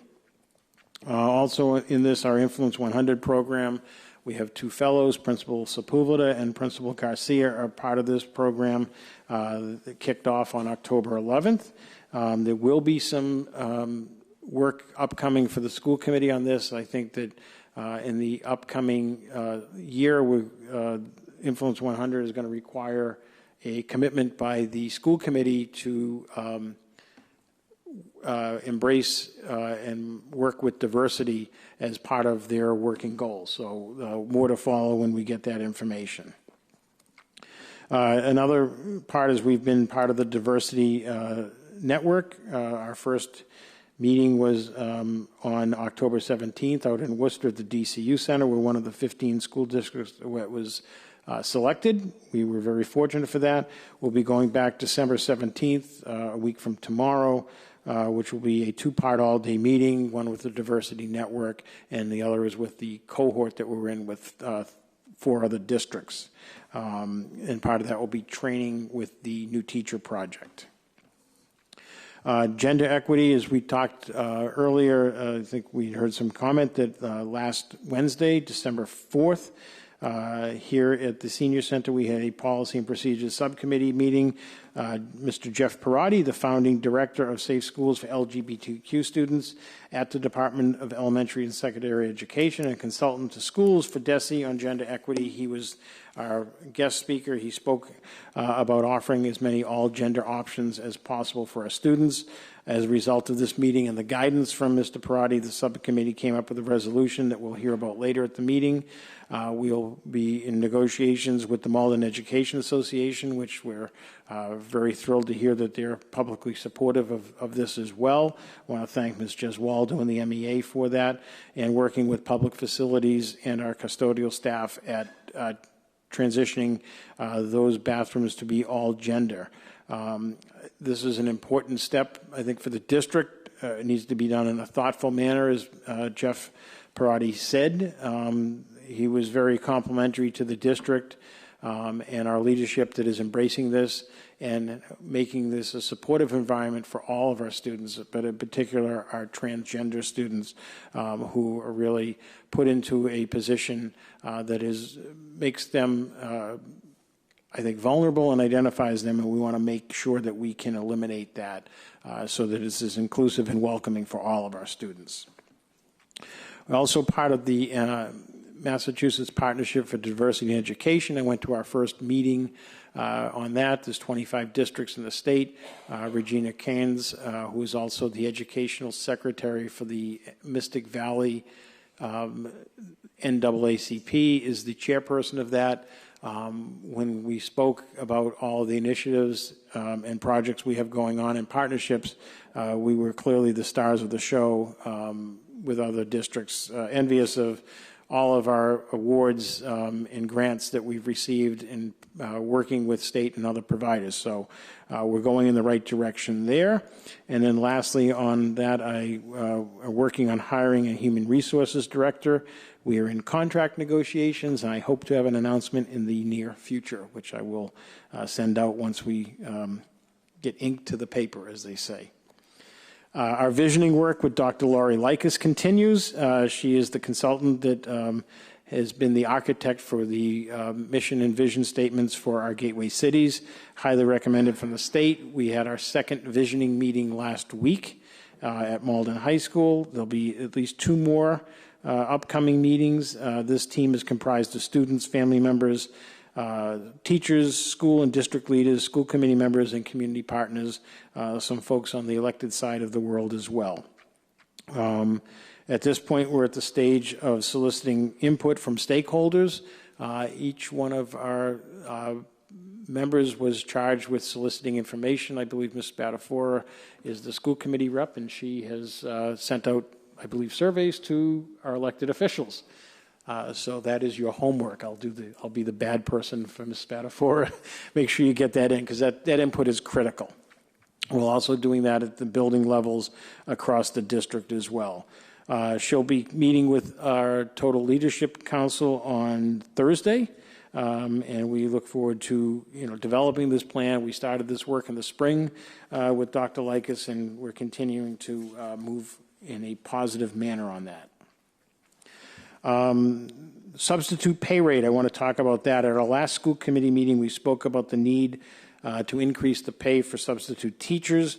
The budget subcommittee looked at the matter and came back with a recommendation, but there was an error in the proposed increases. We omitted one of the categories, which is the substitute teacher pay rate with a teaching license. The intent of the budget meeting was that each category would be increased $20. So we did have the proposal should be as follows, that a substitute without a degree, currently there's $55 daily pay. The proposal was to go to $75. Substitute with a bachelor's degree, currently that pay is $70, and we proposed to go to $90. I think inadvertently that was referred to as $75 with a proposal to $95. So it should be 70 going to 90. And then the last category, which was omitted, was a person with a bachelor's degree and a teaching license. Currently, that person receives $75 a day, and the proposal was go to $95. So just to be clear, it was 55 to 75, 70 to 90, and 75 to 95. I therefore would humbly request that this matter be referred to the Budget Subcommittee for their consideration so that we can rectify this. But again, I think the intent was that it was an increase of $20 over each pay rate, and we inadvertently left off one of the categories.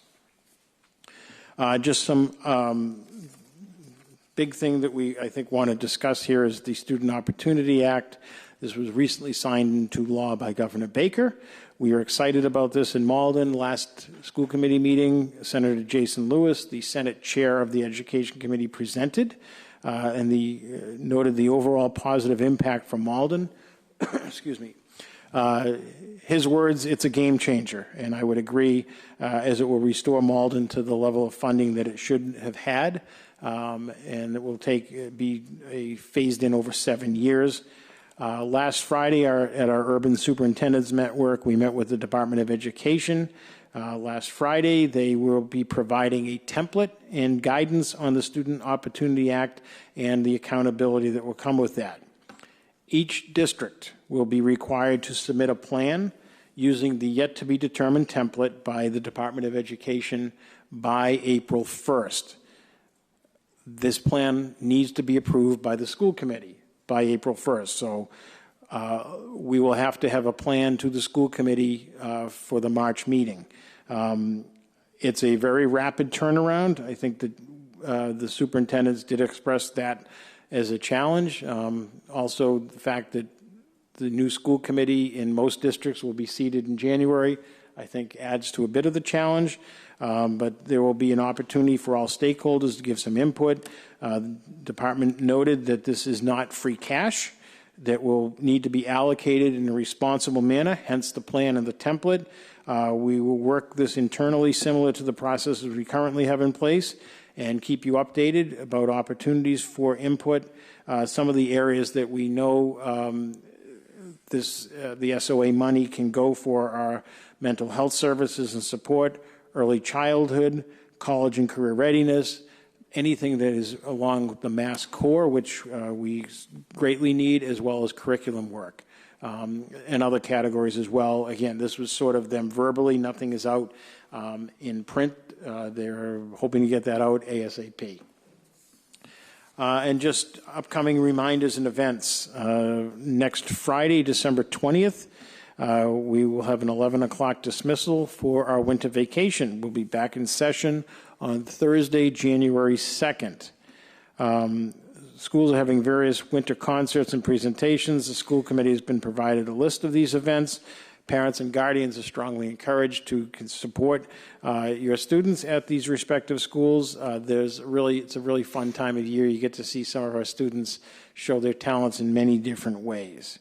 Upcoming town hall meetings, January 9th is at the Forestdale, March 5th at Malden High School, and May 7th at Ferryway. I'll update the community as those the dates are coming. The inauguration of City Council and School Committee members will take place Monday, January 6th at the Jenkins Auditorium at Malden High School at 6 p.m. And just also, it's the last school committee meeting for Ms. Beardsley, Ms. Bordenaro, and Ms. Leon. I would like to thank them for their service to the students of Malden and the families of Malden. They've been devoted in their time and effort to bringing about positive change to the district. So thank you very much for your service and your commitment here on behalf of the Malden Public Schools. And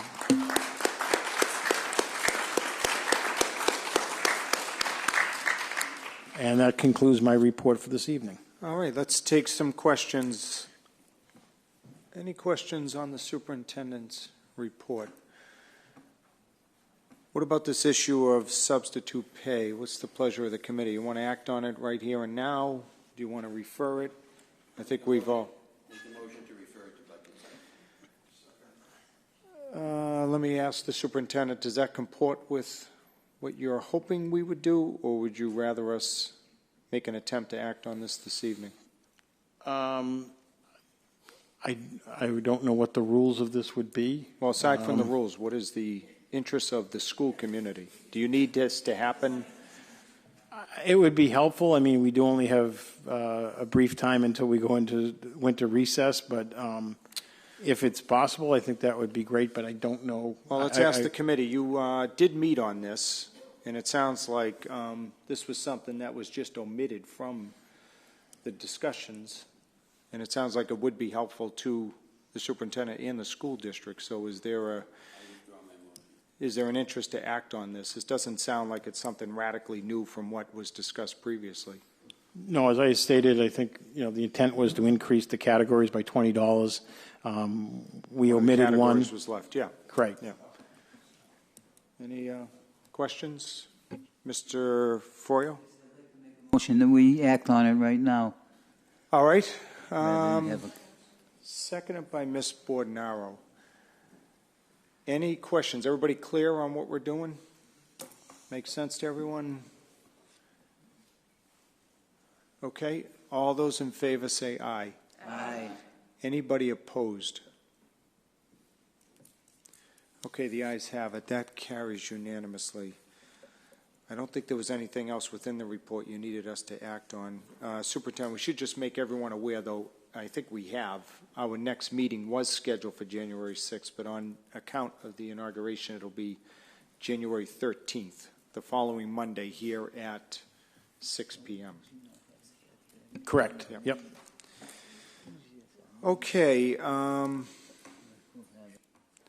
No other questions of our superintendent? Then we'll drop down to item number 4. This is subcommittee reports and discussions. So there's 4 items for everyone here. Space and enrollment, which Mr. Ivino will speak on. Academic subcommittee, Ms. Beardsley. Social, emotional, and physical well-being, Ms. Beardsley. And then finally, Ms. Bordenaro will report on policy and procedures. So let's first go to Mr. Iovino. Thank you, Mr. Chairman. The current enrollment in Malden Public Schools is of the 6th of December, 6,622. Carrying over from last month, I did speak briefly with Mr. Dolan at the Early Learning Center about the space issues there. So he and I will be meeting more in depth this coming Thursday morning, and I will brief the superintendent after that meeting. Okay, thank you. Any questions? If not, let's go over to Ms. Beardsley. First academics, then social, emotional, and physical well-being. Thank you, Mr. Chair. The first academic subcommittee we had, we just didn't get it on the books for the last meeting, and we just wanted to form a subcommittee, what was it, a task force to look into the AEAP program, the advanced it's enrichment, yeah, AEAP. So we just want to, I guess I have to make a motion to make a task force to look into it. Is that correct? Do you want to weigh in on this, Superintendent? I think that was what the subcommittee recommended. In something you support? Yes, the school committee should look at that, and I would say create a task force to examine that. And it's school committee. It would be a policy question. I think that's something that would fall under the purview of the school committee. Correct. Okay. All right, Ms. Beardsley, you have the floor. Okay, I'd like to make a motion to start a task force for the AEAP program. Okay. Is there a second? Seconded by Mr. McCarthy. All right, how do you see it going down? How many members? Have you got that far? Or That's what we had, the superintendent said. We were talking about getting maybe some people from the Linden as well as outside the Linden, some administrative, some teachers, so I don't think huge, but to get a cross-section. Oh, okay. Because people are looking to either make it go out as more of a program where everyone can get access to it, or to realign it, to look at the standards around it. So this task force you're talking of, it's not a school committee task force per se. It's right, Well, it would be under the school committee academic subcommittee. They would be. But they would include. Oh, I see. Yes. Okay. All right. Does that make sense to everyone? Any questions on it? Hearing none, all those in favor say aye. Aye. Anybody opposed? The ayes have it, so that carries unanimously. Are we staying with academics, or are we moving on? I think we're going to hit the academic again when we go down Under to motions? The, Okay. yes, exactly. All right. So you want to go to social emotional? Yes, and that's when we just wanted to support the bills in the House and the Senate, and we're going to talk to Senator Lewis okay. and to thank everyone for their help in the recess presentation. That hopefully we can get some momentum going forward to talk to representatives. Got it. Okay. All right. Let's shift over to Ms. Bordenaro. Thank you, Mr. Chair. Just a few things from policy. As the superintendent stated in his report, Jeff Perotti, who's the LGBTQ director of DESI, really laid the foundation of why it's important to add all-gender bathrooms in all of our schools. He was really great. I think what will be important is how we describe the new initiative to our educators, who are then going to relay that information to the students. I think that's really important, but I'm proud of Malden for going forward with this. And the subcommittee passed unanimously for the superintendent to start the project. Got it. All right. Any questions of Ms. Bordenaro? If not, let's stay with her under item 5. So we're now at motions and resolutions, and there are 5 of them. Homeless students transportation policy, motion on expanding all-gender bathrooms in schools, motion on early learning center report card, grass field resolution, and then finally resolution to designate Malden Public Schools as a respectful school district. So let's go to Ms. Bordenaro on the first 2. Sure. So our school attorney, Howard Greenspan, provided us with a copy of the homeless transportation policy that we adopted unanimously in subcommittee to bring to the full. Okay. And I believe all the members got that copy. Okay. So I'd make a motion to adopt the homeless transportation policy. okay. So it's been motioned by Ms. Bordenaro, seconded by Mr. Iavino for purposes of discussion. And do you want to provide, just generally speaking, what's the change or the highlight of it? Sure. Just for the members that aren't on that committee. I think it was included in the packet, right, Superintendent? Okay. So one of the main components there is The homeless students will remain in their schools of origin. The school that the student was attending at the time he or she became homeless, or the last school the student attended prior to becoming homeless. Homeless students may continue to attend their school of origin for as long as they remain homeless, or until the end of the academic year in which they obtain permanent housing. So this brings it in line, right? Correct. Okay, it's to update the policy. Okay. Any questions from the members on it? You had a unanimous vote from the committee. Ms. Beardsley? Thank you, Mr. Chair. I'm just confused because I think we've been following this. I don't understand what the change in the All right. McKinney-Vento is. Was there something that changed, or? Who can speak to it? Ms. Bordenaro or Ms. Spatafor? I'll defer to our Okay. the superintendent if he has anything. I don't believe anything was changed from what I understand from Attorney Greenspan. Okay. I think we just needed something in place. Okay. And the superintendent, you had asked us to look at it, so why don't you let us know from your perspective? Sure, I think what it had done was the transportation, it codified that so that homeless students were entitled to transportation comparable to what students in the attending district received. So if a student has transportation as a identified need in one's ed plan, or if they met the criteria for residing, in Malden's case, 2 miles from their school, they would be, he or she would be entitled to transportation. So the MASC policy sort of lays that out, that they're treated as other students are in the district, what comparable transportation is available to them. I think what we also discussed was to have this take effect beginning July 1. Does that answer that, Ms. Beardsley? Yeah, I was under the impression we were doing all of that, but maybe I'm. Okay. All right. Anybody else? Any other questions? Hearing none, all those in favor say aye. Aye. Anybody opposed? Okay, that carries unanimously. Let's stay with Ms. Bordenaro on the motion on expanding all gender bathrooms in schools. Thank you, Mr. Chair. So as I stated before, Jeff Perotti really provided us with some great information on why we need to start this initiative with all gender bathrooms. And I think it's great because, you know, we want our students to feel safe and we want them to feel comfortable.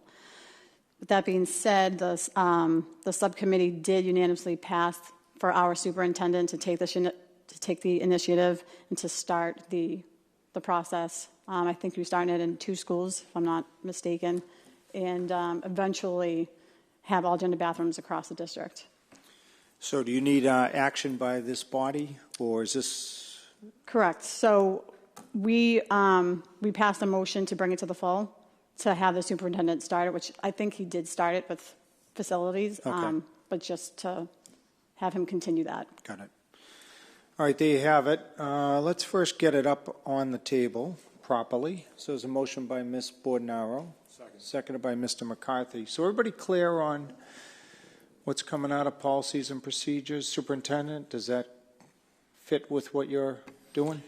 Yes, I think it was also the hope that we could get in our K-8 schools a all-gender bathroom on both the K-4 side as well as the 5-8 side, and we're looking at increasing them at the high school as well. And, you know, working with the Early Learning Center on their options as well. So if we were to pass this, Superintendent, when are you thinking for a timeline? A couple of things are going on. One is we're working with public facilities, and our principals will be inventorying the bathrooms. We'll be working with the Malden Education Association. We will also be working with public facilities about changing the locking mechanisms so that we can get these bathrooms up and running. Got it. So you're thinking midwinter, or? Hoping soon. Okay. Yeah. All right. Just keep us apprised, if you would. Absolutely. All right. Any questions? Any other questions? All those in favor say aye. Aye. Anybody opposed? The ayes have it. That carries unanimously. Thank you, Ms. Bordenaro. Now we're going to go to my right. Ms. Beardsley is going to talk about a motion on Early Learning Center report card. So I'm going to defer this to Mr. Iavino, because he met. I think we just passed the new report card. All right, Mr. Iavino. Yes, we had a subcommittee meeting last Monday evening here at the Senior Center. There was one item on the agenda for that subcommittee meeting, and that was the approval of the report card for the Early Learning Center. Mr. Dolan indicated that the teachers were anxious to get started with it. It was proposed, and it was passed. We approved it. So I present that to the committee as a whole for their approval. So, Mr. Iavino, just for some of the folks here, what does it do? Is it It just it's more involved. It talks about students, whether their areas of social emotional skills, approaches to play and learning. It's more of a comprehensive report. It's more of a comprehensive report card. All right. Any questions on that? Well, let's get it up before us. So, motion by Mr. Iavino. Is there a second? Seconded by Ms. Spatafora. So now it's properly before us. Any questions on it? Just from the chair. So when would this take effect? It would take effect ASAP. Superintendent? Yeah, for the January report card. Okay. And obviously your office is in support, Soup? Is something you've been working collaboratively with us on? Mr. Dolan has been working on this. Yes, we're in favor of this. Okay. All right, there you have it, everyone. Any other questions? Hearing none, all those in favor say aye. Aye. Anybody opposed? The ayes have it. That carries unanimously. All right, good work. Now we're at item number 4, grass field resolution. Ms. Beardsley. Yeah, thank you, Mr. Chair. I just have a resolution to support natural surfaces around schools. Okay. Everybody has a copy? Mm-hmm. Well, let's see if we first want to get this thing before us.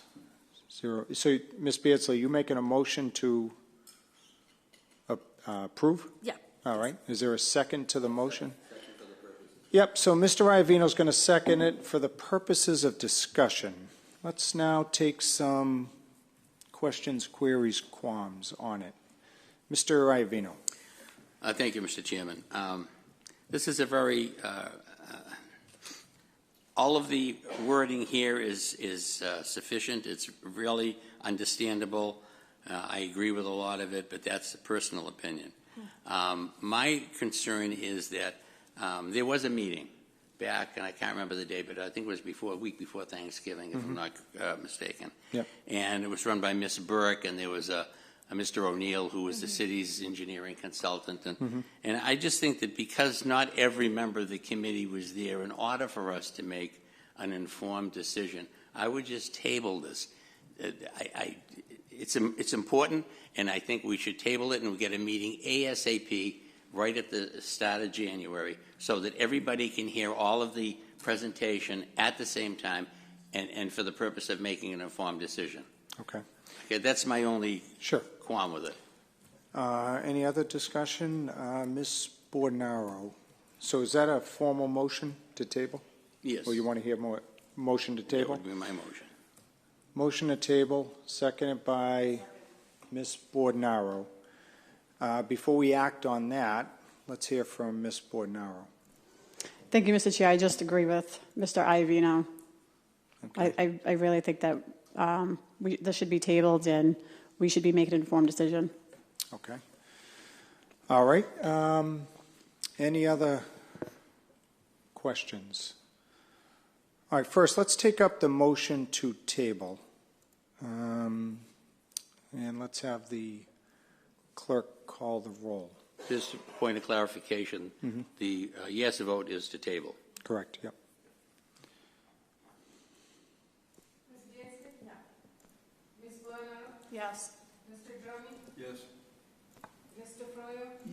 Yes. Mr. Iavino? Yes. Ms. Leon? Mr. McCarthy? Yes. Ms. Spatafora? Yes. Mayor Christensen? Yes. So that carries 7 to 1. All right, so we'll table that for further insight. And just as a point of, again, clarification, through you to the chairman, if we could get that, I mean, to the superintendent, if we can get that meeting set up ASAP in January. Let me think about that. That might be a separate night. Okay. Let me work on that. Because I'll make a note. It's an important issue. Yep, understood. Okay, let's jump to the last item. Ms. Spatafora, resolution to designate the Malden Public Schools as a RESECTful school district. Thank you, Mr. Chair. I think everybody has a copy of the resolution. And so Lieutenant Governor Polito, along with the Governor's Council to address sexual assault and domestic violence, has reached out to the MASC, Massachusetts Association of School Committees, asking for our support in ensuring that we are educating and supporting the education of domestic violence, sexual abuse. So basically the RESECTfully campaign is an awareness campaign that was put forth by our state legislatures. And the resolution would basically state that we as Malden Public Schools designate our schools as a RESECTful school district, one that educates youth on the value of respect, characteristics of healthy and unhealthy relationships, as well as highlighting healthy relationships in Massachusetts youth ages 12 to 18. So I think this is just really important. I've spoken with a few people, and I know that our feminism club and the high school is actually working on initiatives that are closely aligned as well. So I think this is something that will benefit our district. All right, let's take a few, let's get it up before us first. Motion? The motion. Second, Mr. McCarthy. So it's properly before us now. Let's take a few questions. Ms. Beardsley, and then it will be Mr. Iavino. Yeah, thank you, Mr. Chair. I fully support this. I just want, is this going to probably impact health teachers and or K to 5? Is this something you're going to integrate into the curriculum or? I definitely think it should be integrated into the curriculum. So the first step is actually just saying, yes, this is what we support. Our next step would then get some PD days and talk to our health teachers and our guidance counselors to look for the signs of, harassment, sexual abuse, and making sure that we have safe places for our students to go and speak to people. It also could go into this, social emotional learning curriculum. I mean, a lot of different ways they could. Yeah, this is great. Thank you. All right, now let's hear from Mr. Iavino. No, I was just going to second the motion. I agree. Got it. Okay. Soup, do you want to add anything, or? I believe some of the tenets that are in this resolve here, we have as part of our health curriculum. Charlie Conifrey was here, but I know it is in, and I'm blanking right now on the specific name of our health curriculum, but that is there. We also see this in a number of things that we're doing and hopefully do in the community with some training with our community partners, Malden Police. We're hoping to have sometime in January a community forum and education on sexting that will also be part of Go to Each School, but having a community forum for everybody in the community. So we hopefully continue to do this. I know that one of the things we did this year with our staff was we had Department of Children and Families come in and do training at each one of our school buildings. So, again, recognizing signs of sexual abuse and assault. We also work with the Middlesex DA's office, specifically with their My Life, My Choices program that works on sexually exploited minors. So we do a tremendous amount of this, and I think our guidance department is, under Erin Craven, is continually looking at increasing their professional capacity to support our students, particularly when it comes to, we know a number of our kids come from a background of trauma. Any other questions? Hearing none, all those in favor say aye. Anybody opposed? That motion carries unanimously. So we're now going to move to points of personal privilege. Then we will entertain a motion to go into executive session for the purposes of contract negotiations. We will then come back out, and we may or may not act on those negotiations. Is that right, Superintendent? Correct. Okay. And then we will move adjournment. So let's go left to right. Any points of personal privilege? Mr. Drummy. Thank you, Mr. Chairman. At the ELC this week, the 12th and the 13th is wear your favorite sports team clothing, and the PTO meeting is scheduled for the 18th at 5:30. And for those that didn't make it tonight, there was a potluck dinner at 6 o'clock. Sorry, Peter, you had to come. At the Ferryway, a couple things going on there. The winter concert for, the Middlesex School Band concert will be on the 17th. That'll be at the auditorium from 6 to 7 p.m. Kindergarten is having their grade 1 in pajama movie day. That's on the 18th. The K through 4 concert will be on the 19th at 1:15 p.m. And again, on early dismissal day, the 20th is K through 8 Spirit Day. There's also a holiday store that's going on the 17th and 18th. And as a sidebar to that, there's a teacher, Kathy Strike, who's been running this, for 3 years. What she's done is her and her else, they take donations, and the children are allowed, each class, to go in and get a gift, and it's wrapped for whatever or whoever they want, in their family. And she's been doing this for 3 years. It doesn't cost them anything.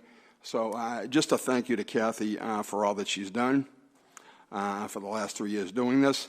And then to Kathy Bordenaro and Tara, it's been fun. We all started at the same time, at least the three of us did. It was nice working with you. It's been a pleasure meeting you. Good luck to you.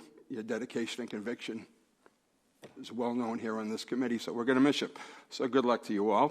And Merry Christmas and Happy New Year, and everybody have a safe New Year's. Thank you, Mr. Chairman. Thank you, Mr. Drummy. Now, Mr. McCarthy. Thank you very much, Mr. Chairman. Just really quick, I just want to obviously wish Ms. Leon, Ms. Bordenaro, and Ms. Beardsley and thank them for their dedication, passion, and service to the Malden Public Schools and the families and the students. And you'll be missed up here. I look forward to obviously working with all the new members that are coming in. And lastly, I just want to wish everyone a Merry Christmas and a Happy Holidays. Hopefully you guys enjoy the time off, and thank you very much. Thank you, Mr. McCarthy. Now, Ms. Bordenaro. Thank you, Mr. Chair. So my final statements here, I just want to say a couple of things. I want to say thank you to my family. My parents are here in the back. Thank you so much for all you've done for me and your support. I love you both. My campaign, my committee, my friends for their support, dedication, believing in what I stand for. I want to thank my colleagues for providing great ideas and resolutions to move Malden forward. Thank you for working hard and dedicating your time to this great city. I wish the other outgoing members the best of luck in the future. Although I won't be sitting on the committee any longer, just know that I will be your biggest cheerleader, and Malden will always be my home. Malden has a great mayor, followed by many great leaders on the city council and here tonight. And I know Malden is in good hands. Have a wonderful holiday and a healthy and happy New Year. Thank you. Thank you, Ms. Bordenaro. Mr. Iovino. Kathy, it's good to know that Malden's your hometown, so take a ride south down 95 every once in a while and come visit us. I want to wish you the best of luck. I want to wish to Colleen and to Tara. It's been great working with all of you, and we're going to miss you all. Thank you for your time, for your dedication, and for all of the hard work that you've put in. And I want to say a very happy holiday season, a Merry Christmas, and above all, a healthy New Year to all of our students, to our staff, and to all of our families. Thank you. Thank you, Mr. Iovino. Mr. Froyo. Thank you, Mr. Chairman. Linden STEAM Academy tomorrow evening at 6:30 will have their band concert. On the 11th, progress reports go home. On the 19th is a pajama day. And I think the superintendent already said there's early dismissal on the 20th. I also would like to wish the 3 members of the school committee that are leaving, wish them well. Happy holidays to everybody, and Merry Christmas and Happy New Year. Thank you, Mr. Froyo. Ms. Spatafor. Thank you, Mr. Chair. So this week, the BB Holiday Store is open Monday through Friday, being run by our wonderful PTO. So if your kids are looking to buy gifts for their friends, parents, pets, whomever, they can find anything there. We're also collecting donations for our first BB School clothing drive. So if you're inclined, please drop off or send with your students new winter hats, gloves, mittens, t-shirts, sweatpants. Tuesday, tomorrow, December 10th, is Flannel Day at BB, so wear your favorite plaids and flannels to school. Progress reports go home Wednesday, December 11th. Thursday, December 12th, Title I will be hosting a parent breakfast at BB, and the technology director will be on hand to guide parents through Aspen X2, as well as other programs. Friday, as usual, is Bulldog Friday, so wear your Bulldog gear or Malden school colors. Friday, December 13th, is the first grade music concert. And then Thursday, December 19th, busy day, we have the middle school band concert at 1 p.m., school site council at 5 p.m., the monthly PTO meeting at 6 p.m. And then you can find all this information on my Facebook page. Tomorrow I'll put all the days because I know it's hard to catch it all tonight.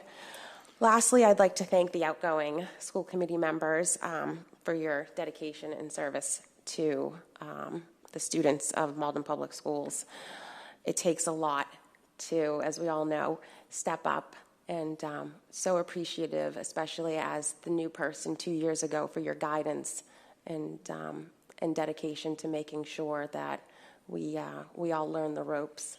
And a special one to the one sitting next to me who listened to all my questions during meetings going, I don't know how to make a motion, or anything that as a newbie wouldn't know. So, and then lastly, Merry Christmas, Happy Hanukkah, Happy Kwanzaa, Happy New Year. See you in 2020.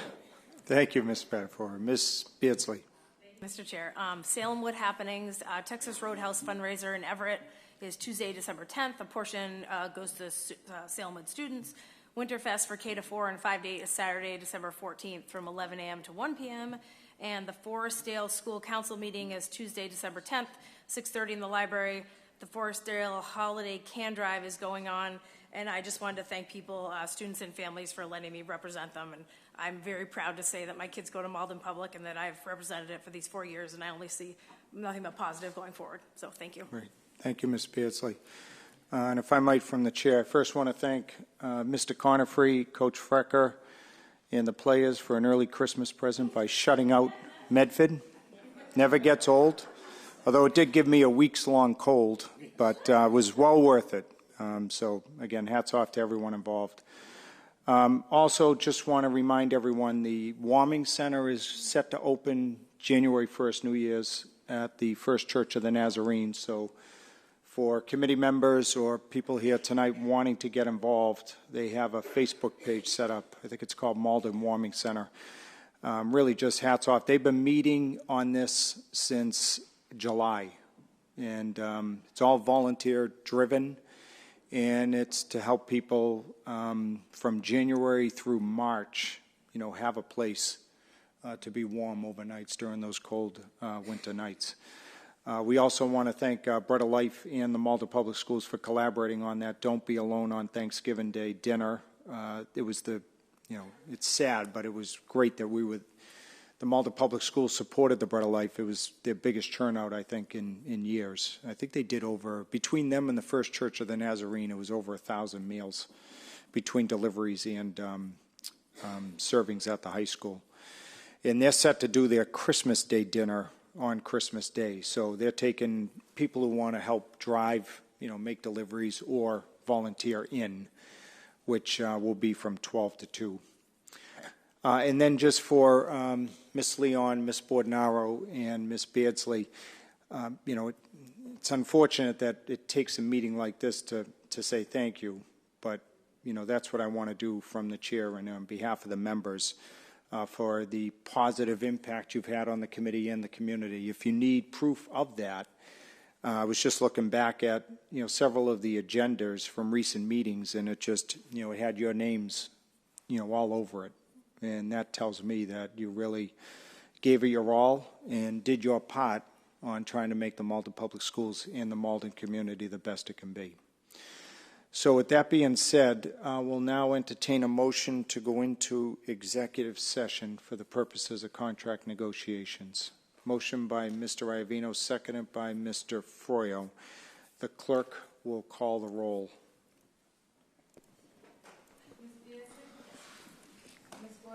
Yes. Mr. Drummond? Yes. Mr. Froyo? Yes. Mr. Iavino? Yes. Ms. Leon? Mr. McCarthy? Yes. Ms. Pettiford? Yes. Mayor Christensen? Yes. Okay. How do you sign up to do I don't do anything on Christmas except just look at my kids and be like, wow, you should Honestly, like by So spoiled. 7:30 a.m. I'm done. Like, I'm yeah. done.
pay the bill?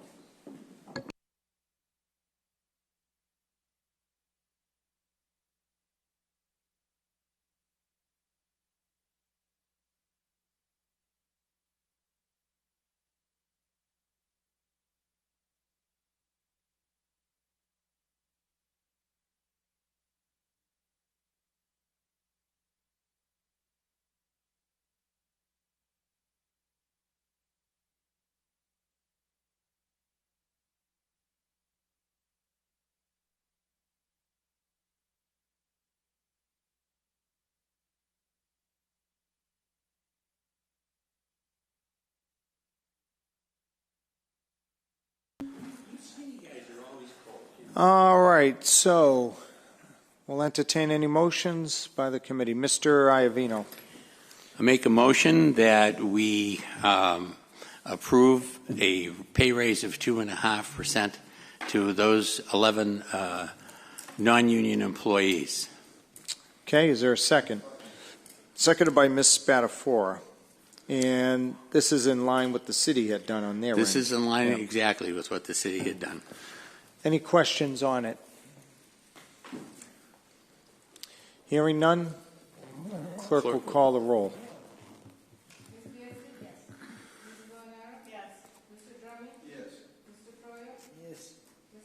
Yes. Yes. Yes. Carries unanimously.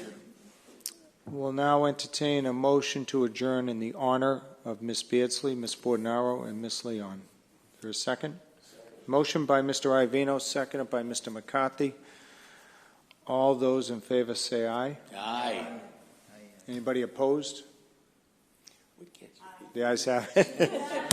School committee is here.